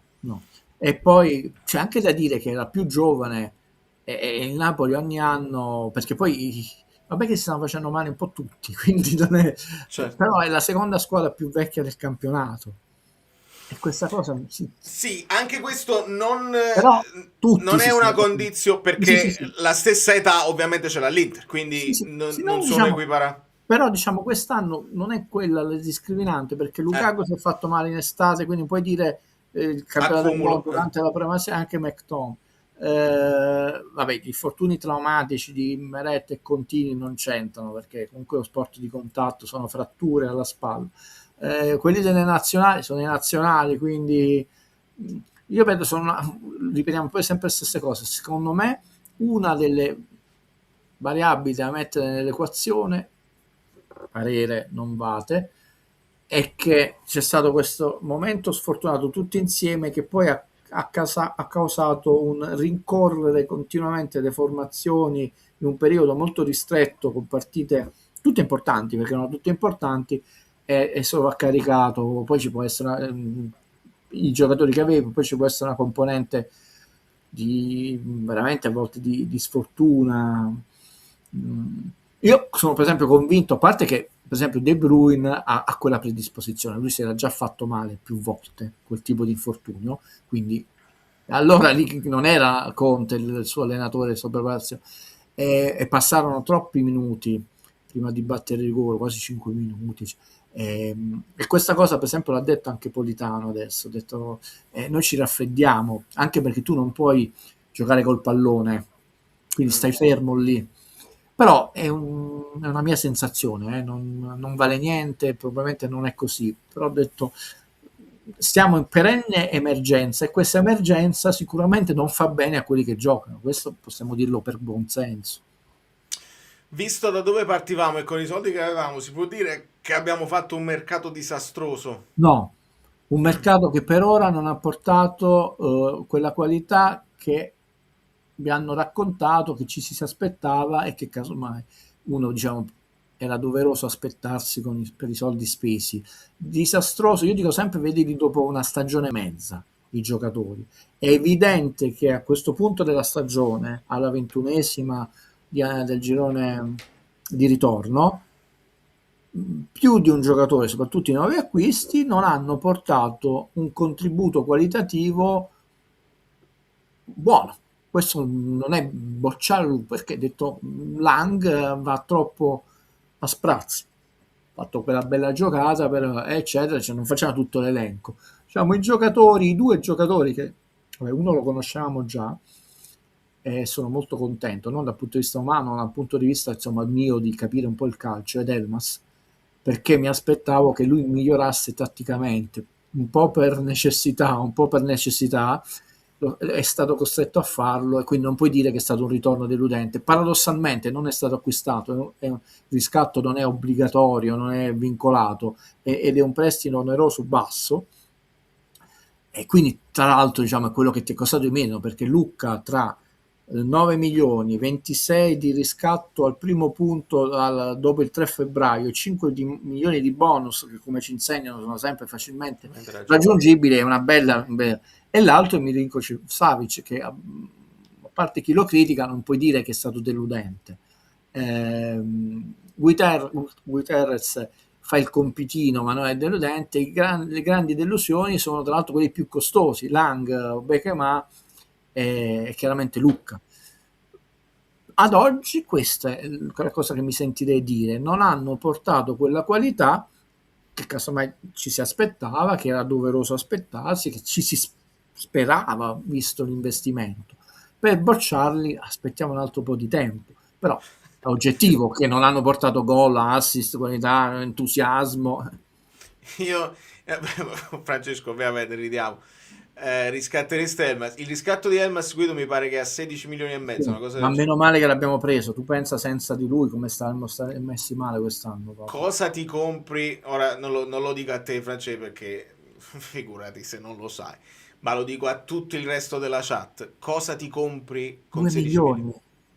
2 milioni di prestito? No, è il prestito di Elmas. 2 milioni. È la resa che ti sta dando, capiste? Cioè... Lucca è 9 più 26 obbligatorio al primo punto che Napoli fa dopo il 3 febbraio e 5 di bonus che non so quali sono, quindi non so, a parte le battute, se sono facilmente raggiungibili, Champions, gol, presenze, minuti, non lo so, punti dell'Udinese, non lo so. Compreso un bonus arrivi da 16,5 a 17,5 Elmas. Vabbè, comunque credo che non ci compri niente. No, assolutamente. Tra l'altro un giocatore che è fortemente mentalizzato col territorio. E fa tutto quello che gli chiedi. Savic, ottimo portiere, ma valeva la pena vendere Caprile a poco e spendere uno sproposito? Questo è un altro... Allora, io vi ho promesso una cosa, sempre se il leader Massimo Valerio lo vorrà fare, però dobbiamo aspettare il 3-4 febbraio. Così, ma così... che è una sorpresa su tutti i mercati che non ha fatto. Anche perché adesso non avrebbe senso, quindi leggo Valerio ha letto questa cosa, io me la ricordo, le ha messe in coda altre cose, non è che non voglio rispondere, se abbiamo la pazienza di 15 giorni è una cosa che è veramente onnicomprensiva, un lavoraccio, e vi toglierò tutte le soddisfazioni. Non la facciamo dopo una live, al massimo facciamo una cosa, proprio tutto il calcio, proprio tutto. Bello. Piace. Guagliuni, io vado a mangiarmi questa pizza, perché poi a un certo punto arriverà... Ti lascio andare, nel senso che tu sai che è un argomento che a me appassiona zero. Però, come insegna il mio amico sulla conversazione di Jim Jarmusch, la cosa difficile è rendere appassionanti per le persone le cose che tu pensi non essere appassionanti, e questo deve valere pure per me. Non mi piace, però ho detto lo devi studiare con la stessa precisione con la quale studi le cose che ti ami. Guido, nel finale io non ho citato un saluto alla famiglia Commisso, ovviamente una tragedia incredibile. No, questo non lo sapevo. Questo è arrivato evidentemente da poco. Tra l'altro il mio quartiere, il mio fratello viviamo a Mater Dei, l'ho sempre detto, noi non siamo...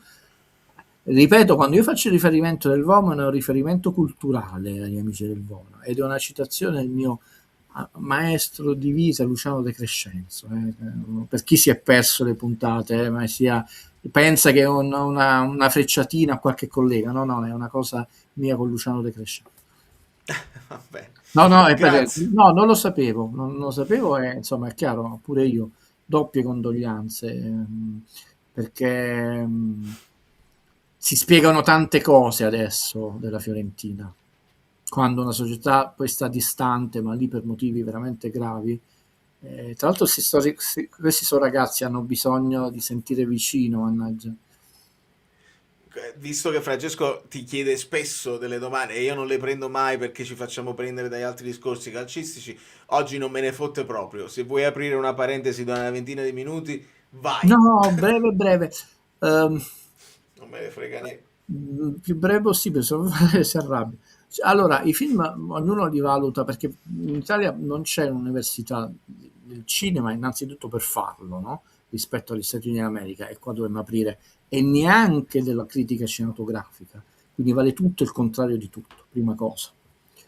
Io sono più uno studioso del linguaggio cinematografico, e questo provo a insegnare, anche se uno teoricamente è uno storico del cinema, quindi ho una mia idea di analisi del film, e fortunatamente non ho una delle tipiche problematiche della sinistra, pur non essendo dall'altra parte, vi tranquillizzo, che è quella della cultura dell'invidia, che vale anche nel cinema. Quindi una delle invidie è sempre stato così, che un film, se ha successo, deve essere trattato male. Questa è una delle valutazioni classiche che storicamente, inutile che faccio un esempio, perché qua Salvini scompare se mi comincio a fare gli esempi. In realtà Enrico Ghezzi mi insegnò una cosa una volta, e arrivo alla risposta, che mi disse: Guido, la cosa più grave, per esempio, in un film non è tanto se è incassato tanto e sta speso quanto, se tu non li vedi sullo schermo quei soldi. Per esempio, in Buen Cammino tutti parlano dell'incasso, però è un film che è costato 28 milioni e mezzo di euro, che per il cinema italiano è una bella cifra. Quindi già era un film che era obbligato, rispetto ai film precedenti, una decina di milioni di euro, anche meno i primi, a incassare tanto. E vedi, nella narrazione c'è solo il film che ha incassato di più, e ovviamente la critica italiana lo ha distrutto. La domanda che mi ha fatto la Sicilia, e che manco a farla apposta, vedi, questo amico Bellino, ha detto: Guido, più che analizzarlo, io poi sto facendo tutte cose dal vivo, ma adesso torno perché devo tornare con Sorrentino, ed è vero, perché La Grazia è un film straordinario. Innanzitutto non puoi colpevolizzare il successo di un film. Allora, quali sono per esempio le caratteristiche, e finisco, del film di Zalone? Ha una trama molto semplice, come una carta velina. È un difetto per i colleghi? È un difetto, stai facendo una questione di gusto. Io ti dico che mi tolgo dal gusto, perciò sono uno studioso del linguaggio cinematografico, è una caratteristica che fa sì che può essere comprensibile a più possibile rispetto a un cinema di Nolan, che ha una costruzione temporale molto complessa, oltre che a volte stratificata, perché Nolan è il regista del tempo, è il regista più vicino a Stanley Kubrick, perché qual è la caratteristica del cinema di Stanley Kubrick? Il tempo, poi ne parleremo, poi faremo degli speciali con Valerio. Quindi, prima caratteristica, la sua struttura narrativa cinematografica è molto semplice. Analessi, comunemente tutti lo chiamano flashback, no? Il fatto della prostata, si sviluppa tutta la trama, ritorniamo a dove era iniziato e finisce il film. È semplice da seguire, non impazzisco, io mi posso perdere anche una battuta, ma so perfettamente in che parte della storia e del tempo mi trovo. Se io lo critico su questo, sto facendo una forzatura di gusto e non analisi cinematografica. È una sua scelta, perché io devo entrare sopra la sua scelta? È un mio ragionamento, no? Seconda sua caratteristica: questa è un'evoluzione, e la dobbiamo accettare, del cinema di adesso, che è figlio della televisione, perciò lunga vita a Sorrentino, che è un regista di cinema, che molte scene sono tarate sul grado di attenzione dello spettatore medio di adesso. È una furbata, ma può essere criticato una persona che è intelligente e capisce qual è lo stato sociale e intellettuale di un territorio in quel momento storico. Di nuovo, io sto facendo una forzatura, io devo analizzarlo, non analizzarlo e cercare di spiegare perché. Oggi sarebbe inconcepibile accettare un dialogo lunghissimo come non so, quei dialoghi, non so, Conoscenza carnale, adesso esce il Blu-ray in 4K, so, voi mi avete criticato, ma questo è il mio settore, non è il calcio. Quando stanno al ristorante, no, non ti puoi permettere una cosa del genere, perché lo spettatore si distrae e si annoia, perché siamo figli di Michael Bay, boom, esplosione, io devo cambiato il concetto di suspense, no? Qual è invece una mia critica? Quindi no, lui merita quel successo, ma Zalone ha un vantaggio rispetto ad Avatar. È una delle ragioni perché incassa di meno, perché la saga di Avatar è una saga che è troppo diluita nel tempo. Tendenzialmente il tempo giusto ce l'ha insegnato George Lucas, 3 anni tra un film e l'altro, perché deve passare anche un anno sufficiente fa sì che la tecnica cinematografica evolva in un certo modo, altrimenti sono troppo vicini. Ma se passano 15 anni tra il primo e il terzo, si sta per completare una generazione e tu puoi aver perso una parte di quella generazione. Zalone, con gli spettacoli in TV, nei teatri, eccetera, essendo nazional popolare, non generazionale, come lo è stata Guerre Stellari, che poi è riuscito a prendere anche i nipotini, non ha subito questo effetto rispetto a Avatar, che ha incassato di meno. Anche in America ha fatto 1 miliardo alla fine in tutto il mondo rispetto ai 2,7 del primo, a parte la curiosità. Allora, sono film molto semplici, sono film con una comicità, e questa è la sua genialità, che non riesce a essere interpretata. Ovvero lo spettatore di destra pensa che stia prendendo per i fondelli quello di sinistra, lo spettatore di sinistra pensa che stia prendendo per i fondelli quello di destra. Quindi tutti ridono pensando che quello scemo è quello a fianco. E questo, di nuovo, io non lo posso colpevolizzare, lo posso analizzare. Poi io non impongo il mio gusto, vedete. Io ho il mio gusto, i Billy Wilde, i Monty Python, ma non posso essere questo critico frustrato, no, il cretino, là, perché anche farà 70 milioni. Io devo analizzare il suo fenomeno, devo capire perché è successo, devo spiegarvi perché è successo. E dovrei dire tante altre cose, però Valerio aveva la pizza, sua moglie mi odia e c'ha ragione. Scusami, moglie di Valerio, lo continueremo, faremo casomai uno speciale. Colpa mia, volevo dare soddisfazione. Con Valerio, ma questo Valerio con tua moglie. Vi ho detto solo l'antipasto, come spiegare questo, perché così sono generoso con Zalone e Avatar e quindi mi devo scusare anche con loro perché è un po' più complesso. Però la pizza per me è sacra. Buona pizza a tutti. Ciao Guido, grazie mille. Grazie a tutti. Spunti, Forza Napoli sempre. È importante che capiate, anche quando io raramente perdo la pazienza, perché poi certi nomi di alcuni amici bellini, quelli là costanti, che io ricordo perché siete dei martelli e ci siete sempre, io vi ringrazio, si fanno delle domande ad ogni partita, seguendo il percorso, quando va bene, quando va male, perché cosa è andato bene, si può replicare. Quando invece vedo dei nomi nuovi che appaiono solamente quando bisogna lamentarsi di qualcosa, è come se sopravvalutassi, mi aspetto di più da quello che ho creato come ambiente generale. E lo so che è difficile, perché poi più aumentano i numeri e più c'è un reach generale. La vado in freva, la mi aspetto di più da tutti. E dovete capirlo. Io sono il primo che vuole trovare una soluzione, che vuole trovare anche trovare il colpevole, no, ma trovare la soluzione sì. Però quando poi si banalizza e si danno delle sentenze senza farsi domande, vado in frega. E la dovete accettarlo. Abbiamo vinto 3 punti. E la frase di Ferdinando: se vinciamo con la Juve è difficile fare il calcio con il sé, ma ci siamo dati la possibilità, con il cuore, con la fatica, senza giocare bene, ci siamo dati la possibilità di dare una grande botta alle nostre spalle, di modo che si può guardare un po' più avanti. Basta, domani ci sarà analisi da New York. Valerio Fluido è tutto, lasciate i like fino. Amici bellini alla ribalta, Poiani è bello, tutti lo sanno. Molto bene, vedo un clima sereno, mi fa piacere. Allora, prego.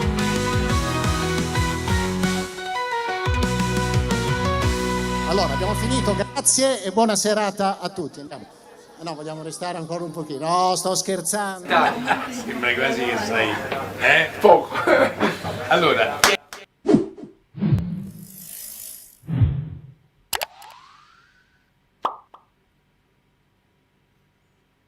Niente di meno e 291 like. Mamma mia, schifezza.